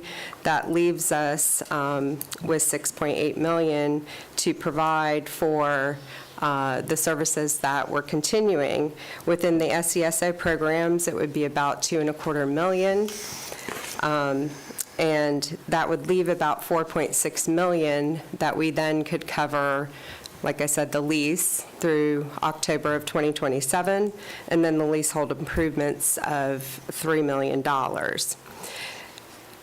We also provided you in your packet a handout, as Tricia Johnson mentioned previously, and we put this in a little bit different format from a funding standpoint to show you how we're looking at tying the ARPA agreement dollars and then filtering into the opioid settlement dollars to then fund the partnership with Advent Health and then continue our SCORE team efforts through potentially that funding source. And I know when we talked about the partnership, a lot of the discussion is, well, what would that all-in cost be? And you can see that between ARPA and opioid settlement, but roughly around $550,000 a year for us to partner with Advent to run the expanded facility. And in your packet, we've given you a conceptual outline. We've already worked with Advent and a design team to actually work through what we would do and move forward, and we're ready and prepared to move forward with the construction of the leasehold improvements in that building. And with that, I'm going to turn over to Dr. Tucker so he can talk more specifically about how the new facility would work and how the current facility would operate. Very good. Thank you, Ms. Spriggs. Dr. Tucker, welcome. Thank you very much. It's an honor to be here today. I appreciate the opportunity to talk about Hope and Healing Center and what we've been able to work with the Sheriff's Department and the county to help individuals, that are struggling with substance use disorder. When I first came on, it was right, as the sheriff described, it was right after the decision had been made to move forward with Hope and Healing Center. And, I wanted to make this something different and something special than what you would see at just an average treatment center. And, one of the things that we were able to do is we were able to sit down and, of course, follow, the Florida statutes and what needs to be in a treatment center. But I was able to sit down with all of the staff, the 20 individuals that we hired originally to open the center, and get feedback from all of those individuals, from a receptionist to the peer recovery specialist to the therapist to the behavioral health techs that had a lot of experience in this field, and say, here's what we have to do, and really now let's make a program. Let's make something that's different, and let's make something that's special. So with all of the statistics that we've gathered from the Sheriff's Department and looking at what are we going to do to begin with. So we decided that we were going to start with 2 programs. One was going to be a level 2 residential facility, which is a 30-day program. They come in and they're able to stay there for 30 days while we help them get back on their feet. The process starts at Advent Health Altamont Springs. So everybody that comes into the center goes through the emergency department first. They're seen by a physician.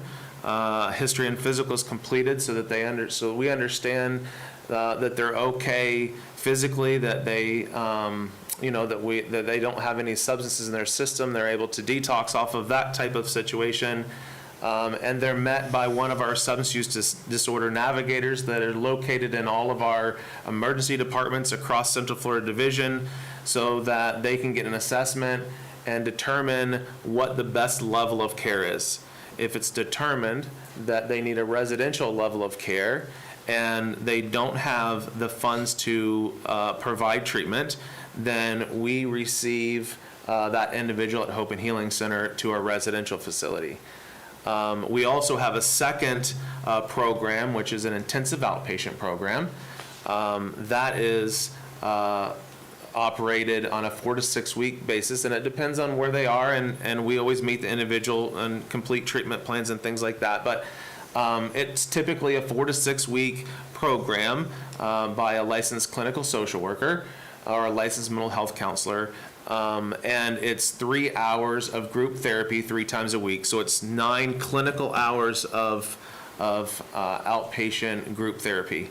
They also have access to our peer recovery specialists that are within that facility and at Altamont Hospital.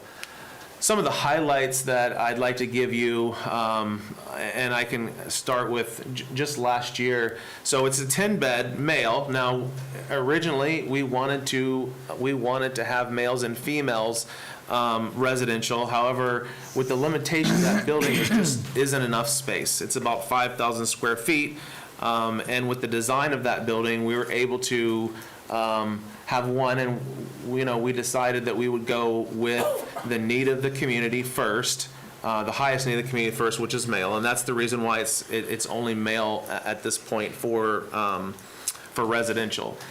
So we obviously want to be successful and help those individuals make it through these programs.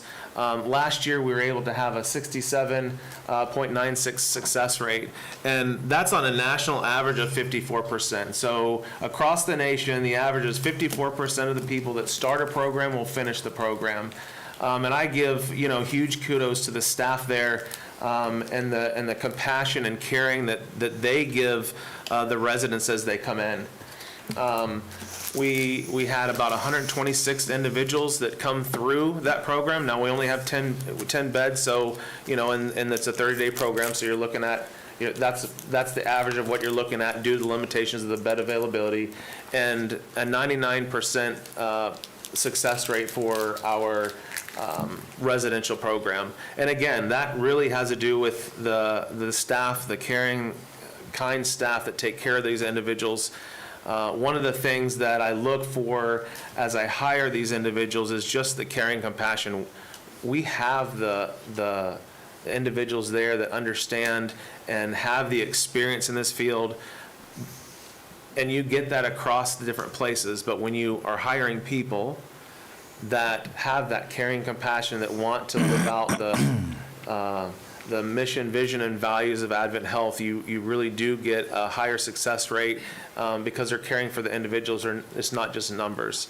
If you talk to any one of the individuals that have come through our programs, regardless of if they were successful or not, the one thing that you'll hear is, I wasn't just a number. I could tell that they truly cared about the outcome and where I was when I finished. And then there's, some of the statistics for our intensive outpatient. The success rate is 72.75 on a national average of 26%. So huge difference. And again, it's the staff and how we set up the programs for those kind of things.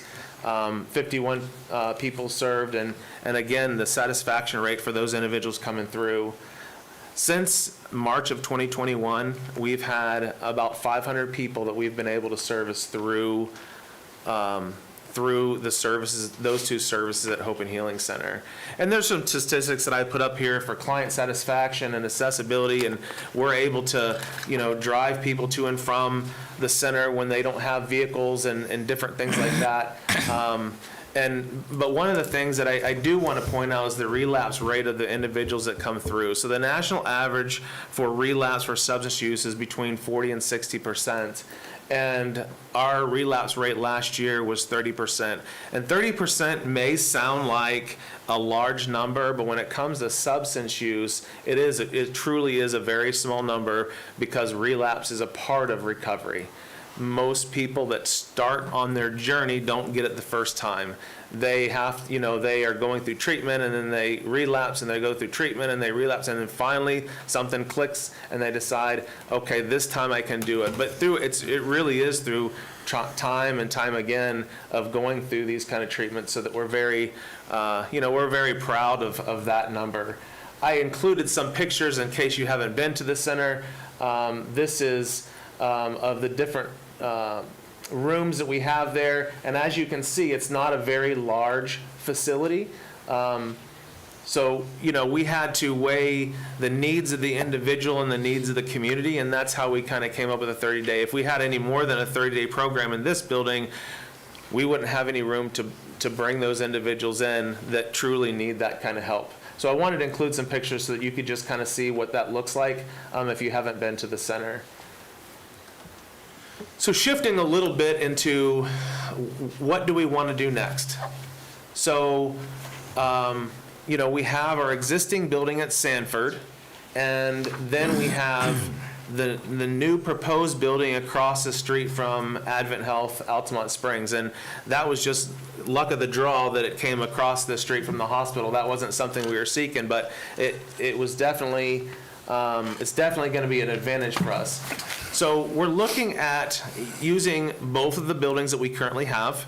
The current building that we're in Sanford, we're looking at having an assessment center. And with beds, so we'll have males and females in that building. And the reason why we can do that with assessment center and not for a residential facility is because in residential, they're there for a long period of time. So they're living in that building. With an assessment center, we're going to have beds for individuals that come in, so that we're really looking for very, very short term, 1, 2, hopefully no more than 3 days, to where we can figure out what is the need and get them to where that is. So if it is Hope and Healing Center at the new location, which will have an expanded services for male and female residential beds, intensive case management, peer recovery support, outpatient therapy, medication-assisted therapy, all of those kind of services, we'll be able to move them over to the new location. And the Sanford building, we're looking at having that short term, but we'll have our substance use disorder navigators and our behavioral health therapists that will be able to, again, assess what is the need and where do we need to move those individuals. It's a place to where if you need help, you can go. That we are able to get you where you need to go, because even individuals that are not suffering with mental health conditions and substance use disorder, it's hard to navigate this behavioral health system that we have. Let alone somebody that's struggling with a mental health issue or a substance use disorder. We need to be able to help them and have have the ability to get them where they need to go. So, that's what we're looking at doing at that current building and expanding. There's so many times that individuals with mental health conditions, substance use disorder, get Baker Acted and get taken to receiving facilities or to the hospital, that truly that's not what's needed. It's a disservice to that individual, and it really creates a burden upon the hospitals, upon the receiving facilities, or the jail if they wind up going to the jail, because what else are we going to do with those? And so a lot of times in good faith, law enforcement winds up Baker acting an individual because there's no other way to get them help. This is another way to get them help and utilize the law the way that it was written, and we can all work together as far as that kind of goes. It is a rendering of the new building that we talked about. that has the male and the female residential unit, has IOP, has outpatient, has physician consult rooms, has staff areas, has the ability to host and present to large groups when they come in, and kind of go from there. So this building is around 15,000 square feet, and even with a building that size, still needing 2 buildings to be able to handle all of the services that we want to offer. What we're looking at as far as financial forecasts, currently it takes between $1.3 and $1.5 million a year to operate the current Sanford building, and that's just with the 10 beds and the intensive outpatient program. And then with our financial directors and going through, it's looking between $2.5 and $3 million per year to run the new center. So when you add the beds to Sanford to be able to have male and female, and then the new building, it's going to be approximately about $5 million a year to run both of those buildings together. So, I will tell you that the success of this, of the current Hope and Healing Center and moving forward is because of the community. We can run the clinical piece of this, but we have so many community providers that come in and assist us with being able to provide the services that we give to those individuals. When they come in, these individuals are broken and they're looking for help. And many of them are homeless, are coming from situations to where they don't have the resources, and it's been so long since they've lived a normal life that they just don't know where to begin. So we have like Fifth Third Bank that comes in and they do financial classes, and we have Christian Help come in and they teach them how to do resumes and how to explain the gaps in employment because of substance use and mental health issues. We have Yoga for Change come in and they do yoga classes.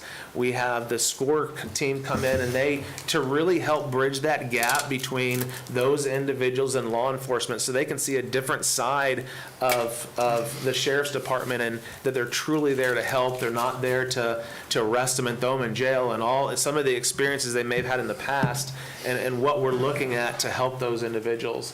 The health department, and we providing therapists and we've had programs with the health department do lots of different things with community paramedicine and intensive outpatient evening groups, and the list goes on and on and on of providers and those organizations in the community that believe in what we're doing and want to assist with helping these individuals become whole. So that's a very short, if you believe it or not, because I could talk about this for days. I think I should have spoke to Mr. Tucker instead of the sheriff first. I thought it was short. I'd be happy to answer any questions at the end or whatever you might want to know of what we're looking at. Thank you very much. Is Ms. Welch going to speak? Yes, I was going to introduce Desmond and Kelly, if that's okay, Mr. Chairman? Please Okay. do. So we're going to pivot a bit from thank you to the Sheriff and Chief Spriggs and Dr. Tucker for their presentation to Desmond and Kelly to talk further about the opioid settlement funding. I would like to mention, because in our briefings we didn't get into great detail on this piece, but these funding recommendations were developed based on specific criteria and guidance that Kelly will share with you. They were produced by the Opioid Medical Task Force, Subcommittee, which is made up of approximately 60 individuals from hospitals, not-for-profit organizations, the county government, and the Sheriff's Office, followed by the Opioid Task Force, which is made up of about 100 invitees. The Medical Subcommittee is chaired by Dr. Todd Husty. It was co-chaired by Dr. Husty and Donna Walsh until she retired, so that position will be filled, the co-chair position will be filled in short order. I do want to mention that any changes this board may recommend or follow-up questions about those recommendations that Kelly will be sharing with you will go back to that medical subcommittee since they were part of developing those recommendations initially. That's all I have. Thank you, Kelly? Ms. Johnson. Before we Desmond, proceed excuse me. over here, what's the flavor of the board? Do you want to ask any questions of the individuals that have already spoken, or you want to get into the finance side and then go back through it all? How do y'all, what's your pleasure? Keep going. Keep going? Continue on. Mr. Morrell? Desmond, thank you. Excellent. Good morning, Commissioners. Desmond Morrell, Senior Assistant County Attorney. Today I'll be providing a brief procedural history regarding the opioid litigation. So as you all may recall, in 2018, with the blessing of you all, Seminole County pursued the multi-district litigation regarding the opioid crisis. For this litigation, we saw cities and counties from all 50 states pursue 11 manufacturers, distributors, and pharmacies related to the opioid crisis. The idea being that the drug makers aggressively marketed these opioids and the treatment while downplaying the addictive effects and the secondary effects which we are all seeing to this day. The multi-district litigation has largely been resolved with $26 billion in settlement funds being awarded nationwide, with $500 million of those dollars coming directly to Florida. Because Seminole County was able to establish itself as a qualified county, we will be receiving direct funding into not only our local fund, but to our regional fund without any managing entity, without any pass-through. And that's because we were able to establish that we had the tools and mechanisms to spend this money most appropriately and effectively within our community. The money that is going to Seminole County is set to be spent according to what is known as an allocation model, and that was a memorandum of understanding that was put together at the state level in which the county and several other cities and other jurisdictions signed on to essentially determine the best practices for spending these funds. The idea here is abatement through the form of preventative care, treatment, et cetera. In addition to this, Seminole County has entered into an interlocal agreement with our municipalities in order to devise the best strategies to spend that regional pot. Again, we are one of 15 counties within the state that were designated as a qualified county. Kelly and her team have done an excellent job in collaborating and working through these initiatives. And I will turn it over to Kelly so she can give a little bit more insight as to some of the proposed strategies that we have as far as abatement and the use of these funds. Thanks, Desmond. Kelly Welch, Seminole County Community Health. Thank you for allowing me to provide an update on the work that, I'm going to go to the next one. You could pull your microphone a little closer, or if you speak a little louder. Thank you.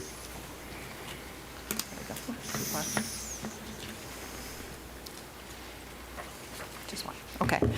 Thanks for allowing me to provide an update on the work that we've been doing for the past year. I'll be very brief. I'll provide an overview of the work that we've been doing and then share some recommendations with you for your consideration. The opioid settlement agreement that Desmond referenced provides directs local communities to create mitigation strategies in accordance with the core strategies and approved uses. The Seminole County Opioid Council Medical Subcommittee, which is a subcommittee of the Seminole County Opioid Council, is a group of community partners representing several community agencies, including area hospitals, behavioral health providers, and the Florida Department of Health, just to name a few. The group of professionals has been meeting really for years and is very knowledgeable about the needs of the community and engaging in solution-focused discussions to improve health services for Seminole residents. The group was provided with several guidance documents, including the 2022 Community Health Needs Assessment, the Principles for Use of Funds from the Opioid Guiding Principles, and the Opioid Abatement Strategies. Based on discussions and feedback from the group, a draft list of proposed strategies was created.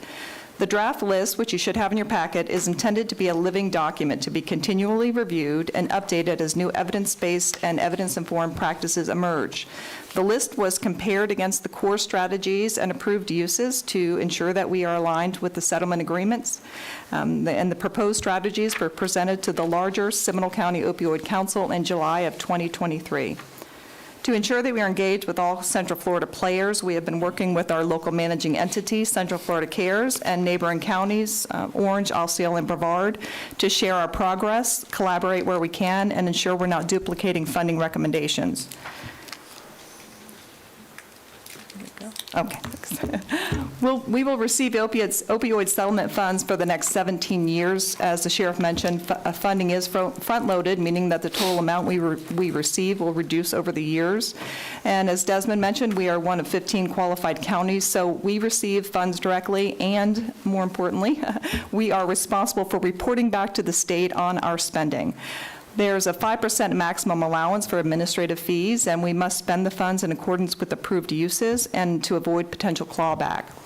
This slide shows the total dollar amount Seminole County has received in year 1 and is projected to receive in year 2. In your packets, you should have projections for both the county and the cities for the next 5 years. It's important to note that funding allocations are only projections until the funds are received. This has been clearly stated in several statewide meetings, and for this reason, we will typically not recommend a funding for a project and a specific dollar amount, but instead for a percentage of the funds that we receive. We're really very fortunate in Seminole County to have many collaborative partners who are doing exceptional work in the opioid epidemic to mitigate the opioid epidemic in our community. The Seminole County Sheriff's Office SCORE Team and Advent Health's Hope and Healing Center are 2 primary partners, and we want to continue to support the great work that they're doing. Additionally, we learned recently that our managing entity will be working with us, with Seminole County, to be part of the governor's next rollout of the CORE initiative, which will provide an opportunity for the community paramedicine team and other partners to provide a coordinated system of addiction care for individuals suffering from substance use disorder. We'll share additional details on that in the coming months. And finally, to ensure that we're using dollars to fund programs supported by emerging and evidence-based practices, an annual notice of funding availability will be released to allow community partners to submit solution-focused proposals to abate the opioid epidemic. The proposals will be reviewed, scored, and ranked by an interagency team of reviewers. And to ensure the community and the board are kept informed, we'll provide an annual update on our spending and our progress and any future funding recommendations. And I will turn it back over to Tricia. Thank you, Ms. Welsh. With that, we will talk about recommendations and next steps. I know some of you may have questions for our subject matter experts, so we'll leave the floor to you. Thank you, Ms. Johnson. Okay, who would like to go first? You want to start at the far end? Commissioner Constantine, will work our way back through? Makes sense. I'd like to hear from some others because He's I eating have... peanuts. Well, we've heard, The reason is, I'm sorry. Who else do you want to hear from today? Well, whoever else wants to talk right now from the members. Okay. Who would like to go first? Let's start this way and we'll go that way. Commissioner Herr? I'll be glad to start. These questions are in no particular order, but as the presentation went. First of all, a huge shout out to Tim Cook, who I realize is not far away, but we miss dearly. He really is visionary, and we owe a great amount of gratitude to him. So I would tell you that I'm going to come back to this at the end, but my initial response, and the team knows this, is that I am not a fan of the NOFA for about 1,000 reasons, and I'm going to come back to that. So I don't want you to think that I've left that off of the conversation.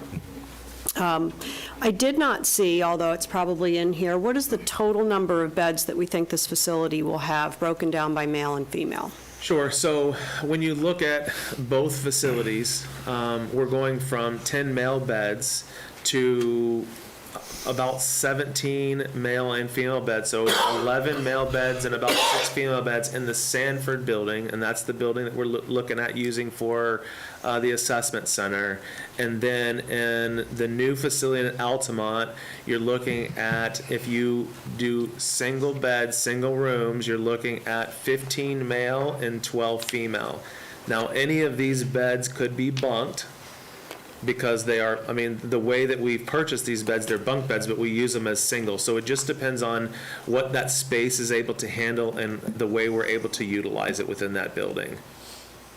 And you made mention of current facility only allows for 30 days. Is it intended that the new facility would be longer than a 30-day stay? So we're trying to figure out, and with the way things are, so that there will be a portion of that program that will be 30 days. There's individuals that will need longer than 30 days that the plan is to have a program at some point that may be able to extend that stay for, for 60, 90 days, that kind of thing. So still trying to work through some of those things, but the intention is that we might be able to do some of this on a longer-term basis at some point. So probably not for today, but at some point, I'm going to need some evidence-based medicine indicators around the longer stay. Absolutely, and there's lots of data that shows that the longer they stay in treatment, up to 6 months, you're going to get an increased or a decreased amount of relapse after treatment. So there's plenty of data that I'd be happy to share with you. Right, so we're just to give you a full. I am always fully transparent. I'm going to be looking to what is that decrease compared to the cost for extending those stays to the 60 and 90 days. Right. And so that the direct correlation of cost to outcome is really important to me. And I'm sure they've given you my background in cost containment and the healthcare spend and all of that good stuff. So, yeah.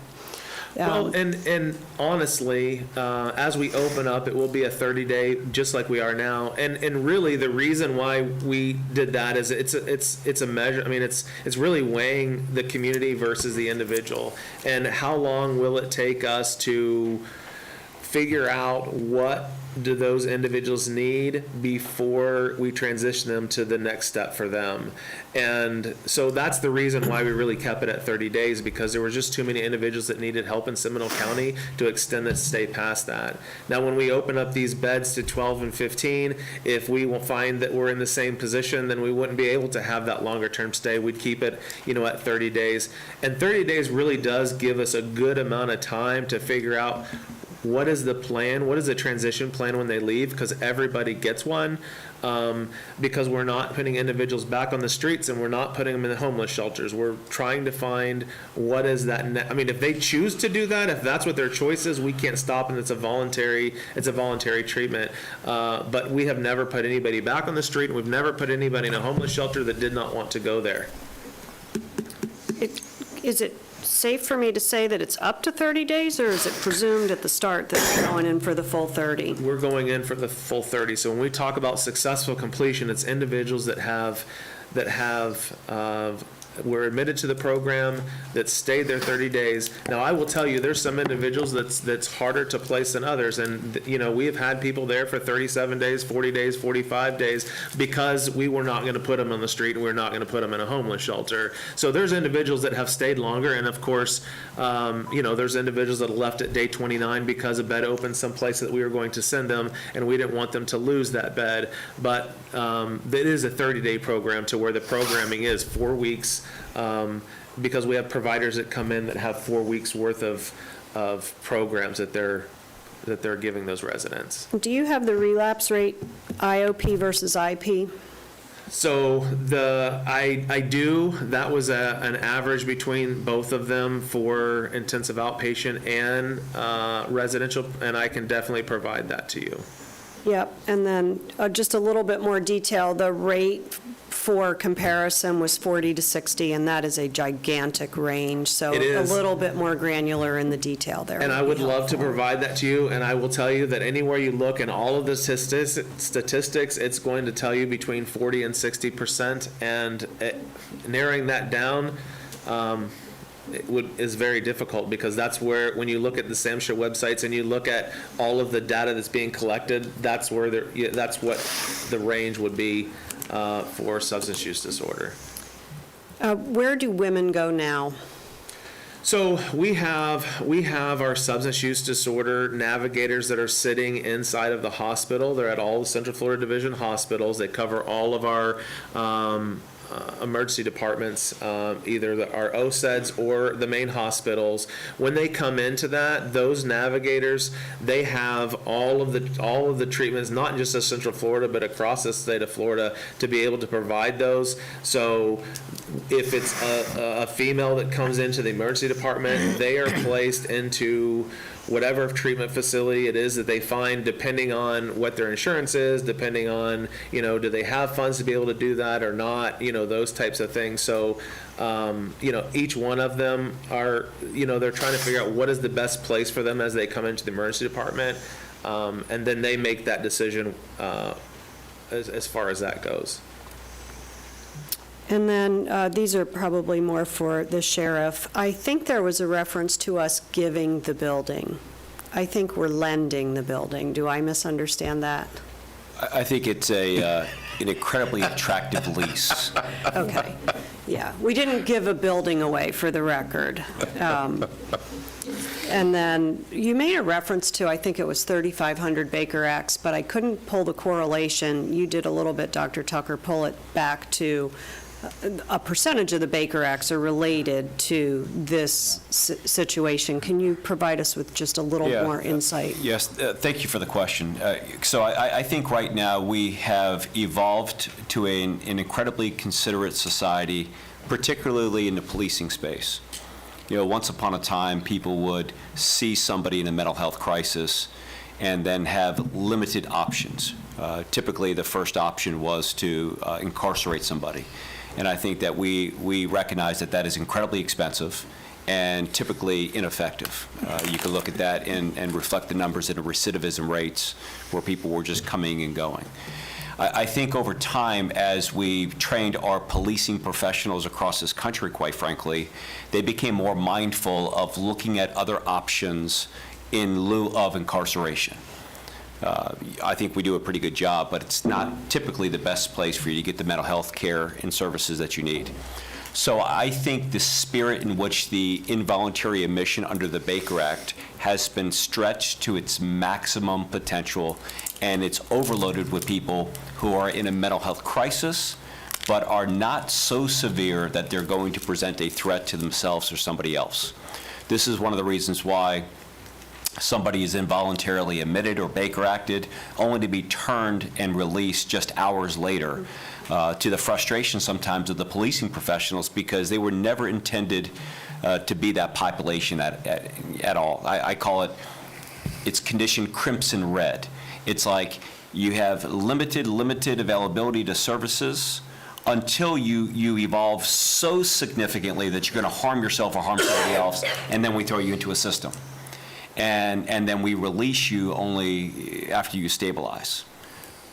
I think we can do a better job. So when we talk about this center and the residential component of this center, we're talking about potentially coming in contact with those 3,300 to 3,500 people where they can be screened by licensed clinicians and not simply policing professionals that are doing it as collateral duty and responsibility. To have navigators that can connect the dots between somebody who may come through the door, who may have military benefits, who may have insurance coverage, but has a difficult time kind of understanding what they're entitled to as individuals. And then lastly, when we look at all of these numbers that we're able to report statistically, they are typically in four general categories, right? You become a stat when you're either revived with the use of naloxone, you're either involuntary admitted or incarcerated and involved with the criminal justice system, or fourth, you're a mortality statistic, and everyone's scratching their head and saying, I wish we could have done something more. We did some research through Project Opioid, and the Orlando metropolitan area had about 60,000 people in need of some type of service, either on substance use or mental health. The number's probably a lot larger than that, but they never come in contact with our systems of tracking. So we look at this facility as a safe haven for a family to say, you know what, we don't know what to do. We're not trained in this. We've spoken to our partners at the school who do a remarkable job. We want to just walk through the door see some professionals, even if we're uninsured and underinsured, and find somebody that's a professional that can help us. And I think that that's kind of the spirit in addition to the residential components of it. So I guess the question then becomes, the 3,500 are not all opioid No, negation. those are just involuntary.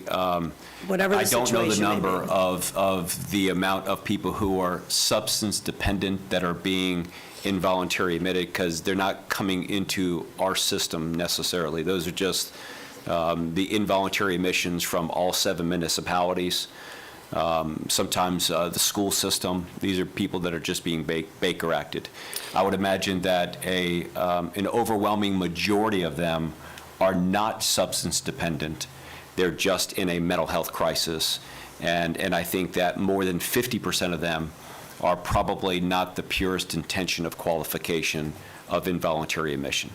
And so the reason I ask that question is because ongoing funding for that portion of this program cannot come from opioid settlements, as I understand it.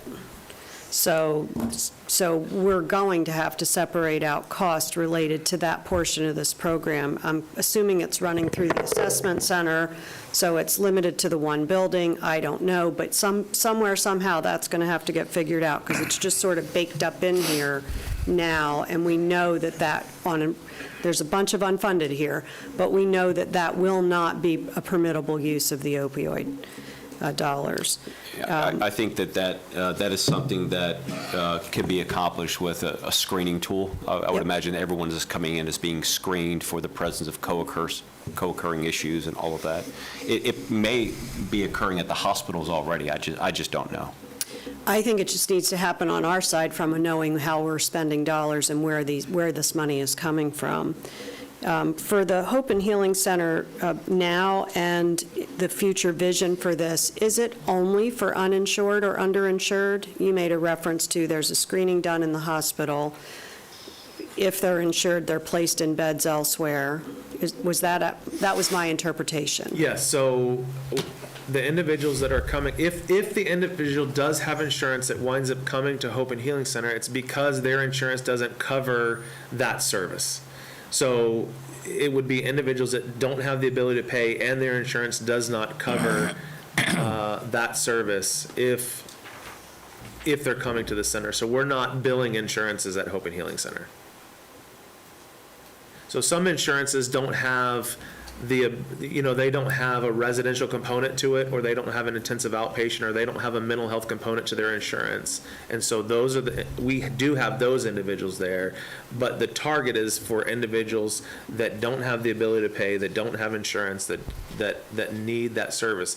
If they do have insurance and are navigators, because they check all of those benefits at the hospital when they come through the hospital. If they do have insurance and they do have a benefit, they are going to other places, because individuals that have insurance have the ability to get help. The individuals that don't have insurance, that's where you find the struggle. Those are the individuals that continually go through the system, and it's over and over and over and over. So that's probably going to require a little bit more explanation, because I don't know that there are many policies out there that exclude substance use. And there's mental health parity rules within the state of Florida and federally. Two different things of it is not covered, meaning it's excluded, versus it is denied, meaning 30 days automatic inpatient isn't automatically granted. Those are two entirely different things. Absolutely, and it's not, and if they don't have the benefit, then they come in. Most of the individuals that come through don't have any type of insurance whatsoever. I would imagine because of the number of beds. At the point that we expand, that may be different. Possible, but it's the same. But it's the same criteria that we use for these individuals. There is such a crisis here in Central Florida that I have no doubt that we'd be able to fill every one of those beds with individuals that don't have insurance and don't have the ability to pay. Okay. I'm going to come back to the NOFA. The piece of this that I have the least comfort with, aside from the overall financial commitment, the long-term financial commitment of this is pretty significant, and we need to go in with eyes wide open. We have decreasing funds. There's a gap in the funds from the year one. I'm not saying we shouldn't do it. I'm just saying we need to go in with eyes wide open. is splitting out the limited funding that we have to a NOFA to start going through a process of approving what may be fledgling organizations that want to come in and get their $20,000, $30,000, $50,000, and start nickel and diming away from the true need here for things that organizations come together to do from an emotional standpoint. This has now gotten to the point where it is big enough that I'm not sure if the county is going to make that commitment that we should be splitting that out. And you all have heard me talk ad nauseum up here about giving folks very small amounts of money with very little data for outcomes. I would rather give large chunks with real data for outcomes. And the one thing that you all have done extremely well is tracked and trended every single step of this program. So I would lean toward 3 buckets and not 4 for this. And with that, I'll yield. Okay, it's 11:45. What are y'all's thoughts? I have questions. Keep Just going. trying to get a sense. Keep going. I got peanuts. Let's We're keep good. going. Commissioner Delory? Thank you, Mr. Chairman. First, thank you all. I think this is extremely not just important to us, but the entire community. And I want to thank you all for your hard work. To say thank you and start going individually would be impossible because there's been so many people that have put a lot of hard work on this. But more importantly, I want to thank the families and the residents and the citizens of being patient with us and trying to figure this out. So the questions that I have is, I think it's important that the facility, as you stated, Sheriff, stand alone and is near the hospital, outside of our existing real estate portfolio. But I would like to, as we dive deeper into this, I know you have a lease on it. I would like to see, since this is going to be a long-term commitment, is it potentially at some point better to buy than just lease, and how that would actually work out? Is there a lease purchase agreement? But I think that could be worked out at a later date. I think that's important. I'd like to understand a little more about the city's involvements in the settlement distribution. Do we have agreements? And if we don't, that's fine, but I'd like to understand that more from a legal standpoint. Excuse me, are the cities all in? And are we using this as one effort, or are there sub-efforts with the cities as well? I just want to make sure that we're all on the same page. Sure. Doesn't need to be answered today, Desmond. And then with that, I'd like to understand the ages. Is this going to be anyone, or is there an age bracket for this? Is it only minors? Is it only adults? Is it both minors and adults? So we're looking at 18 adults, so 18 and up.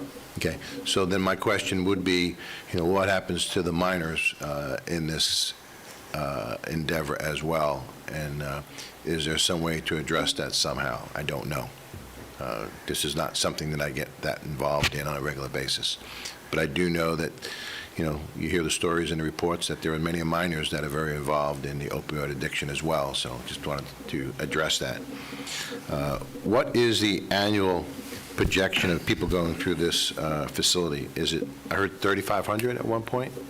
Is that the number annually going through this? That's not the number. That 33 to 3,500 are just the involuntary admissions, and I suspect that the number may be as close to that as possible. Of course, we're not going to prevent people from going to the local receiving facility, whether it's a hospital, emergency room. So some of those are going to kind of balance out here. I think that this may be a resource as Orlando Health shifts to Orange County for their main facility. I know that they've got a strategy with some of their full-service hospitals to accept and receive patients that are there. So I don't know if there's any projections that you have as far as the numbers. No, I mean, not necessarily. I mean, just when you look at the numbers as far as the current facility and project them into the number of beds. I mean, we're going from 10 male to 10 male beds to 15 male, 12 female at the new facility, and then, 11 or 12 and 5 or 6 at the current facility. And we're able to stay very close to full all the time. If you're looking at 30 program, it's just a multiplication of the number of beds times, that kind of thing. And I think it'll be 324. It's 324 if you're perfect to the 30-day stay. right. I was going to get there, but thank you. Right. Because I did the math myself. So, I think that, we stay pretty full as we are, only not full because there's discharges on a Friday and there's not somebody currently, those types of things, as far as that goes, but. And I do think it's important that we don't box ourselves into a corner, because the problem today is opioids and mental health. That does not mean that's going to be the problem 10 years from now. Well, I understand So, that, Sheriff. I think that we have to be able to pivot and shift to accommodate whatever crisis that we're facing at any given time. So the reason I'm asking about the anticipated annual number, because I'd like to understand what the actual demand is. Do we know what that is? Well, I know the demand would, at bare minimum, start at the 3,300 people who are being serviced now, in addition to anybody that goes through the Hope and Healing Center. And I think that it's important to think about, like in the 1999 and 2000 legislative session, we changed Florida's Baker Act law here after the murder of Deputy Gene Gregory to allow for court-ordered assisted outpatient treatment. The only problem was we were the only county to ever use that. And I think that when you look at mental health services, to provide those services in a community type of environment, in a least restrictive, most conducive form, is something that we'll look at. So the number of people that come into the residential component will be absolutely different than the people who are coming through the doors that are navigated to one of these other healthcare providers or community-based healthcare. All right, thank you. I can also tell you that through Altamont Hospital, there's between 40 and 60 consults for substance use disorder per week. So there's a high number of individuals that are going through the hospital that Hope and Healing Center doesn't even touch. Okay.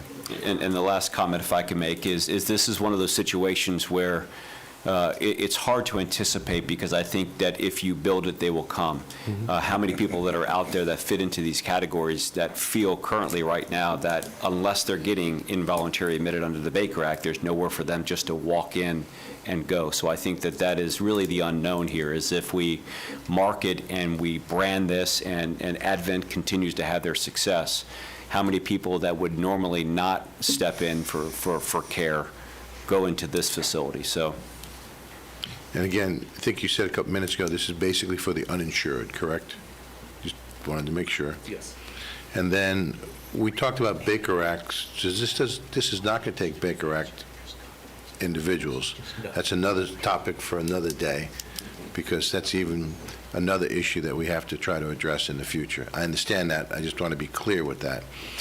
And then I know that Ms. Johnson talked about an annual report.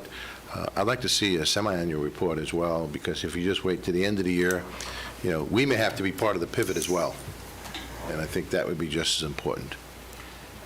I think that we will put this in our system where not only do we quarterly and annually, we track our numbers daily. Any given day, we'll know the numbers. And what I envision is, because quite frankly, we're doing this on your behalf, that we would give you access to that database where you can look in at any given time and see what the numbers are in real time.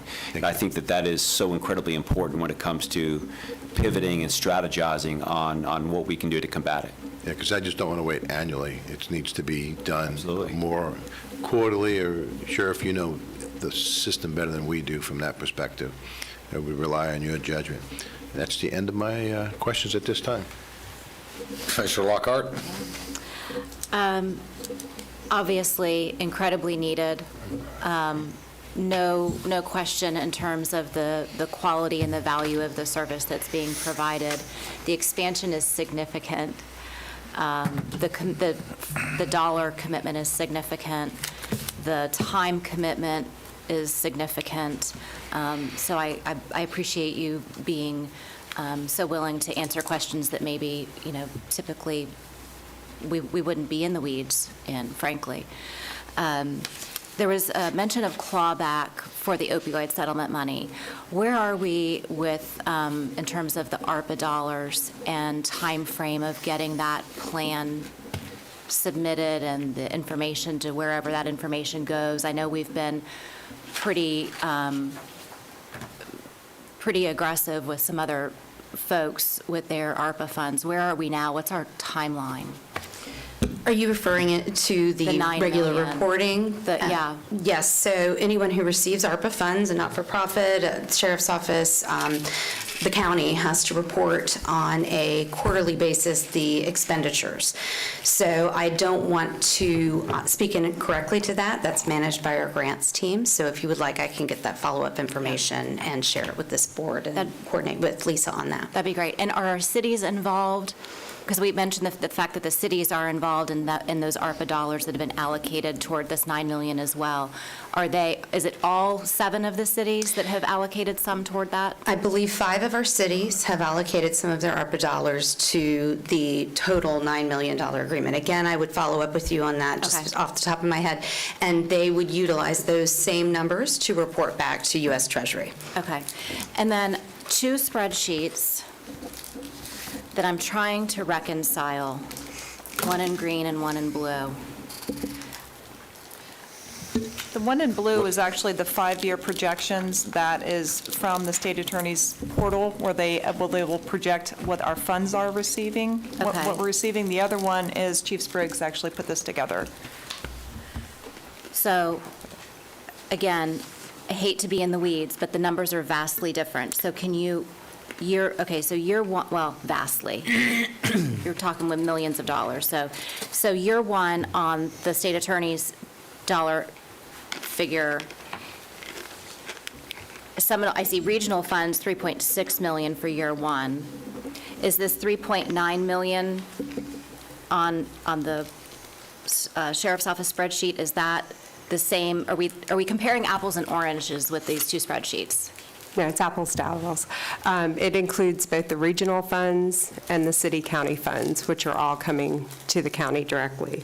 So for the first year, you have the $3,950,000 on the spreadsheet that we're showing you. And if you add the bottom 2 rows where it says city-county, $321,000, and then regional, $3,628,000, that's what the county received in total, absent the city funds that are reflected at the top of that sheet.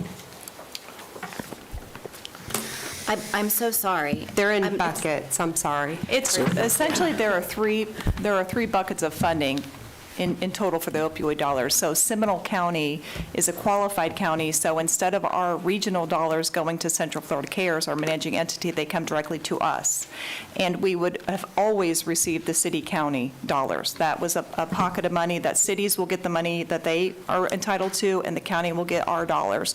That was never in question. But if we were not a qualified county, the dollars that are spent in the regional pot would go through Central Florida Cares, and then they would decide how they're spent. Because we are one of 15 qualified counties, they come directly to us. Okay. So there's 2 pots of money that you have to add to get together to get our total amount. Got it. Okay. Thank you. The math girl probably picked that up immediately. I needed somebody to walk me through it, so thank you. I'll take the compliment. Just to mention for the record, the cities also receive separate funding. That's not part of the city-county. Whoever named the buckets probably could have done a little better job, so they have separate city dollars as well, but those are not included on either of those documents. Okay. And Math Girl was totally respectful, by the way. I didn't mean that to sound disrespectful. The math Oh, it didn't. The It math didn't. You're going to commissioner. get in trouble later, but it didn't. Okay. So the lease has already been signed. That was news to me in our briefing the other day. And there's already a schematic from an architectural firm. So this is the sheriff's lease agreement. Who is doing the construction procurement? Whose procurement policies are we following for this adventure? So we're before you today, and we have done nothing at this point other than the design. So it is ready to be procured. It could be done through our office. It was intended that it would come out of the 9 million. However, that could be a discussion that we have with county management. I just know our procurement policies are different than yours, and so when you already see a design that's been done, unless they in-kinded that gift as a part of the project, I would imagine that money came from somewhere and that design firm was chosen somehow, maybe not through our policies. Right. And if I could add, I've actually asked Mr. Swenson from my office to work with the sheriff's office to work through that, so I can report back to you based on the findings that we have. So Okay. we'll work through it. I just want to make sure partnerships and collaboration are great, but when you don't know which lane you're in for which part of the process, at the end of the thing, there could be misunderstandings, and I'd rather have all those conversations up front so that at the back end, we're not going, well, why did that happen? There was so Altamont, Mr. Marks isn't here, and I know they're a huge part of this, and forgive me if I'm not recognizing Altamont patches on the back wall. No, okay. So as a significant partner in this, I would love to have them be in on these conversations and work sessions from the beginning. You've probably had lots of conversations with them. I don't think that we have. There was also something mentioned about an informal plan on the use of the opioid settlement with the county manager, and I'm assuming that was the former county manager. Is that right? Correct. Those were the conversations when you were going to be asked to approve the $9 million that included approximately 15, 16 FTE being added. How would we sustain? Okay. So when we looked at the SCORE team, that was the common conclusion was we would look to the opioid settlement money to sustain those programs. And so 100% of the opioid funding was your interpretation with that former leadership? At the time, the lawsuit was in progress, so there was not really a determination on what the county would even get. We just knew that at some point that would come to fruition. It had gotten that far, so no specifics. Okay, so you did not assume through those conversations that it was all going to be allocated to this particular project? No, we just knew that it would have to come from somewhere, obviously. Yeah, sure, So, absolutely. Okay. Trying to take pressure off the general fund and use specific special revenue dollars for those purposes. Awesome, okay.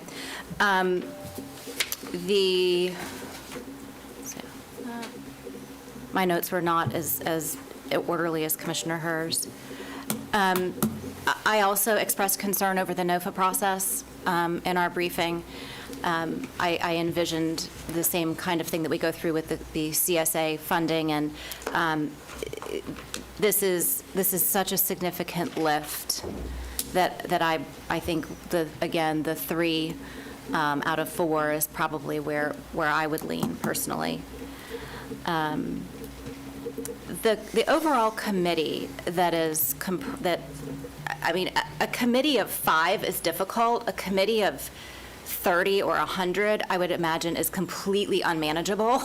How many people participate in those committee meetings? It varies, and we don't always have the same people in the medical subcommittee. We have some that always come. Dr. Tucker is usually there. Dr. Husty is there. Donna was there every time when she was there. So Dr. Barbosa normally comes from formerly Lotus Behavioral. So we have some that are standard in every meeting, but it does vary. We have a large distribution list, and not everybody, like every committee, not everybody comes to every single meeting. Okay. But we've had discussions after that too, just to kind of ensure, and we've actually adjusted the recommendations based on somebody who perhaps wasn't at the meeting but had an idea, so we've added that to the spreadsheet as well. Okay.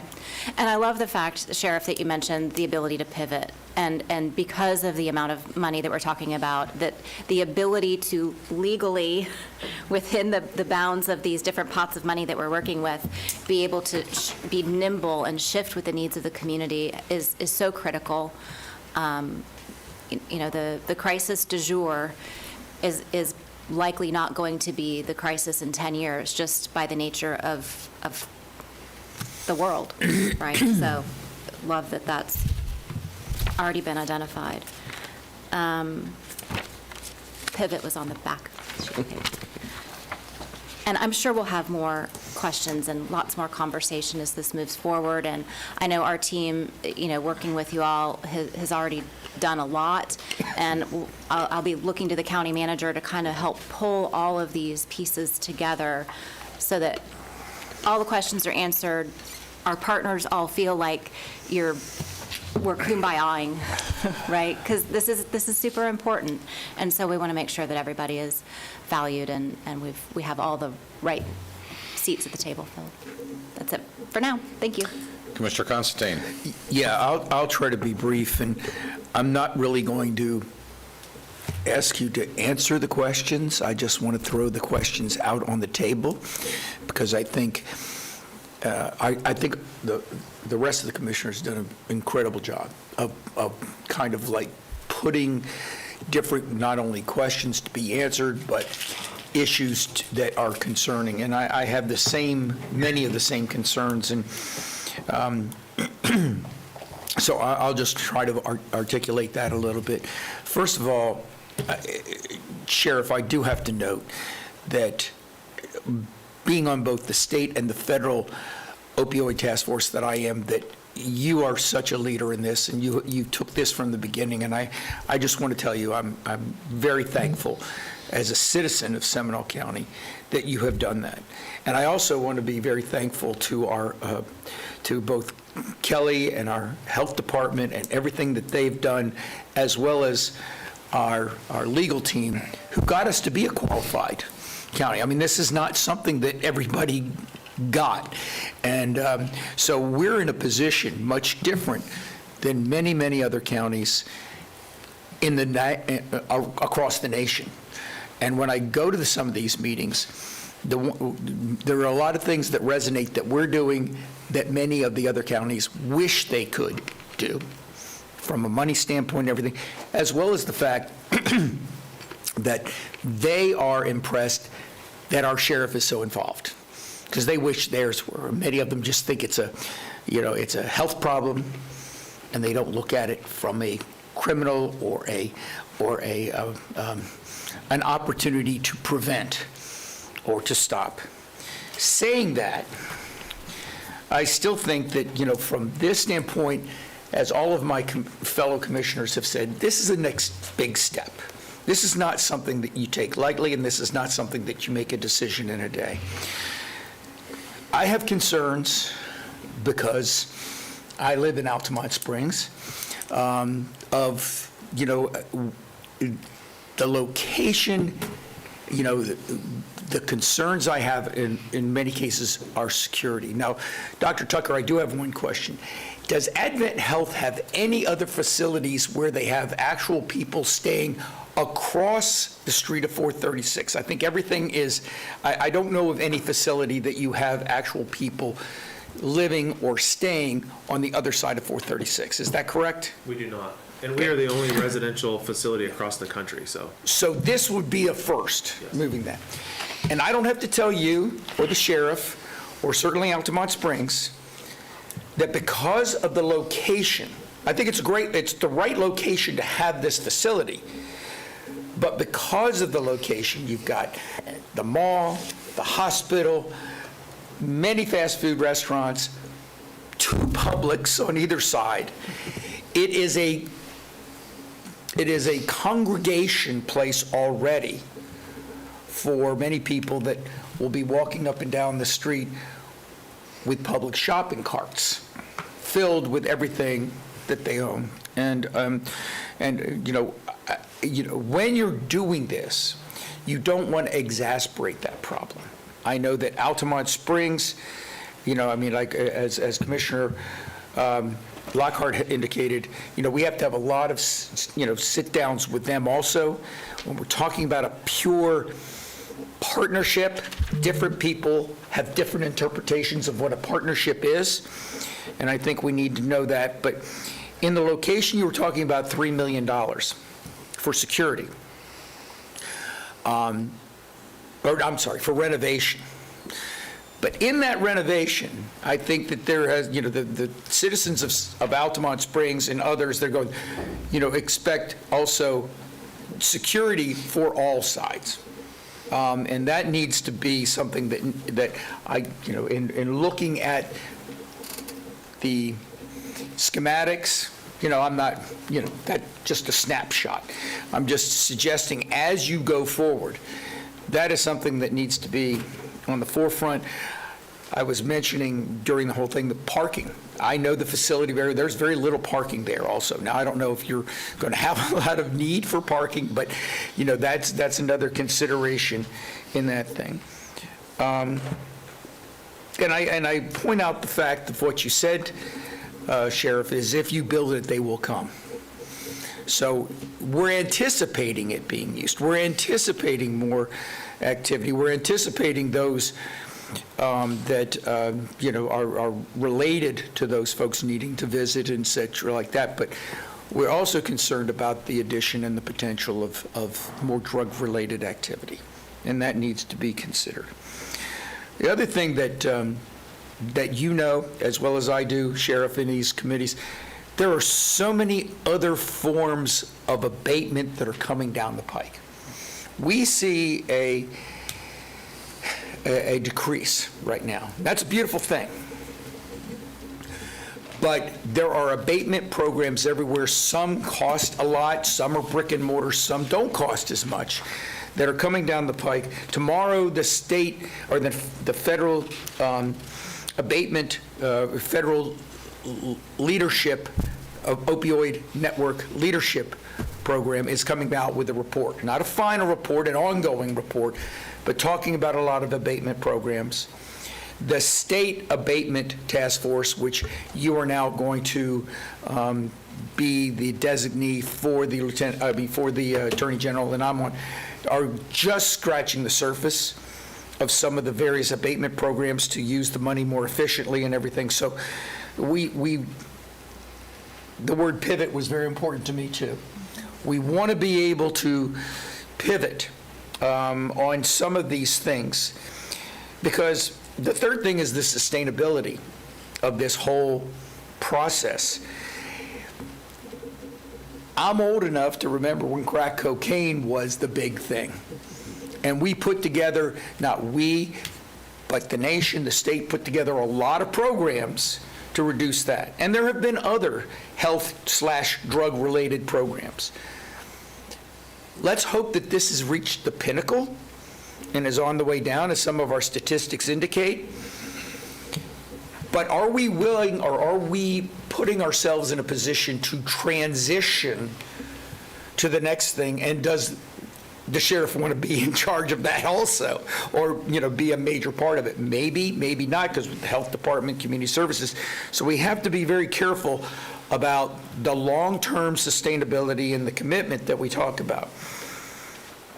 And then I also have a concern about the funding. We're talking about ARPA funds right now. As much as I would love to think that we're going to get the 18 million qualified dollars over the next number of years, as Kelly indicated, that's only if. We can't guarantee. And I think we all know about the group that you don't want to mention again is trying to go under bankruptcy. And how much, because they're a major part of this settlement, how much that might, cause a concern about when it comes to funding, long-term funding. So that's another thing that I think we need to address as we move forward on this. And I've mentioned already, but I think it needs to be noted as a separate thing. Altamont Springs is has to handle, obviously, because, the first response, the security, and the cost of a number of different things within that area. And they already identified that there's a problem in that area right now. So we need to really shore up exactly who's responsible for what and who's going to be paying for what. And with all that, I think that Commissioner DeLore also indicated about the report. I think we need to have an ongoing report. Annual is fine, semi-annual is better, quarterly is even better. If you've got the statistics on a daily basis, I think we need to see this as it goes through, because again, I'm not worried about, I'm very concerned about this, but I'm not worried about the long-term situation for opioid. I'm looking for the long-term situation of what's next, what's down the line, and are we ready and prepared to do that? So with all the other things that my fellow commissioners have indicated, those are my concerns. Those are things that need to be addressed. I think we need to be very careful that we watch what others are doing.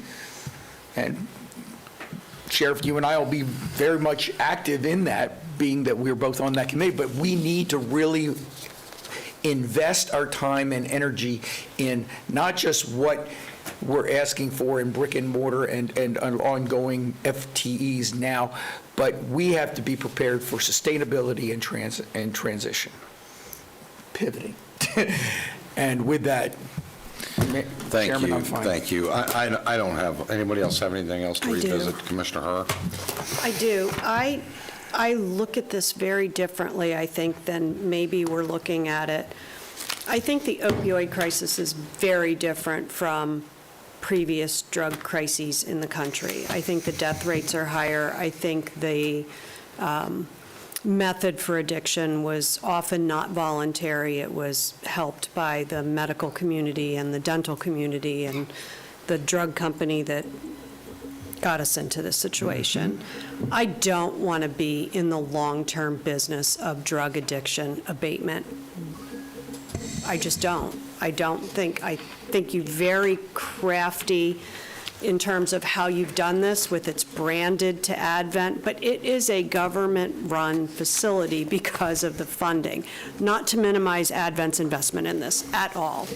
But, public-private partnership, we can lean in there. But I don't know that I want to actively pivot. I would like to put ourselves out of business. That's what I'd like to do. This should be an opioid centered solution that isn't looking for a pivot. It's looking to put itself into extinction by virtue of the fabulous results where we can take opioid addiction back down to what the typical level of addiction in the marketplace is. There's always going to be addiction. One might say we are all addicted to the chocolate bowl that Jay brings because it's calling my name. I mean, this is the nature of humans. So I look at it very differently, and I thought I should get that on the record. Mr. Chair. Okay. If I can, I respect what you're saying, Commissioner, but I just want to make it clear, I'm not talking about pivoting to the next thing. I'm talking about there are many abatement solutions coming down the pike right now for opioids. That's what I'm talking about in pivoting. We're looking at. I understand. Okay. I do. I understand. I'm not looking at how we pivot to the next. Clear. Okay. But I just want you to know that I'm not looking, when I say this, I'm not looking at pivoting to the next crisis. I just want to make sure we're, that we don't put all of, our resources into this one solution for this one thing, but that we can look at other abatement programs coming down the pike that are happening right now as we speak in real time. Commissioner Lockhart. So philosophically, I align 100% with what you're saying.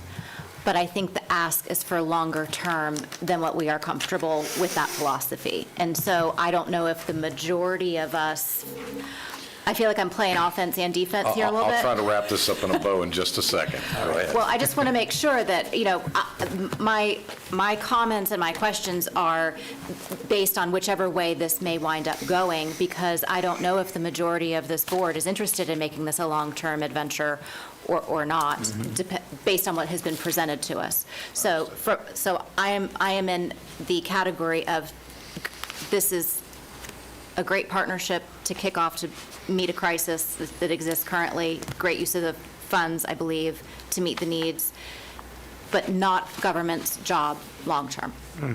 Sheriff, us, That's just my personal vantage point. Mr. Chair, before you wrap up, can I just make one brief comment? I think that, I agree with everything. And what's interesting about this is I've known my lane from the beginning. Lane one was to identify a problem and come up with a strategy, and then find somebody more competent in the healthcare field to take this over, because I am not. My team is not. And that was Advent Health. And I think that we're finding ourselves kind of shifting again, where it's moving out of my lane and out of Scott's lane and into your lane. I mean, it's your job to make the decisions on the financial interests of the county, but being a good steward of our partnership, I thought it was incredibly important to kind of bring some suggestions that are yielding pretty significant results. 20% reduction in overdoses and fatalities, and a 11% reduction in the deaths is nothing short of remarkable. So I worry sometimes that this comes across like, actually, I feel like I am in the middleman spot here, where it's negotiation now between the county and our good friends at Altamont. Frank Martz is a great partner in this process, but I don't want to have, if it makes more sense to get us out of that process, as long as it doesn't slow down things, I mean, we're more than happy to do that. I feel like we've got a good strategy, got a good plan.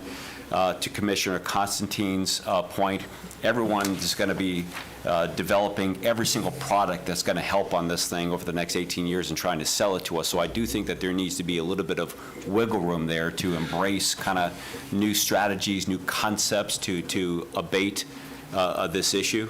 But I do think that the county, the fire department, the municipalities, Advent Health, it is so incredibly unique. I think that I envision this going into the private sector lane under Advent's umbrella, because I have no interest in my tax dollars funding this or my kids' tax dollars funding this forever and ever. And then lastly, one of the things that we can't track statistically is as people are diverted from the normal criminal justice system, as people are getting healthy and becoming gainfully employed and finding sobriety, it means generations of their families are not being raised in our tax dollars. And it's hard to statistically show that now. I think that we're going to be tracking numbers to the best of our ability, but this is something that will be reflected decades later as far as what we do now. Thank you. Matter of fact, I've got nothing to say. So moving on, I think everybody's said it. I've got my own opinions. It's been said. And besides, I'm married to a woman that's been in this industry for 20-plus years. It probably knows more than I care to know, and will probably fill me in completely when I get home this evening. Anyway, any other questions for any of our guests here today? Do you believe you have direction? It sounds like, and I'll go down the list, it sounds like you want our staff to continue to work with the sheriff's staff and all the partners to come back to us with additional information and what course we want to go down, including financially. Yes, sir. That's what I heard. I will mention two things. I think between the two of us, we've captured the majority of your follow-up questions, so we'll work together to compile those that weren't addressed today and follow up with you. And then our follow-up timing will also depend on the medical subcommittee when they meet again, the opioid task force, because some of your recommendations and suggestions were tied to those 4 buckets of funding, which may need to, sounds like they'll need to be revisited by those groups. Thank you. Any additional input? Any of our guests have anything to follow up with before we close this meeting? We'll stand adjourned at 1:30. Thank you.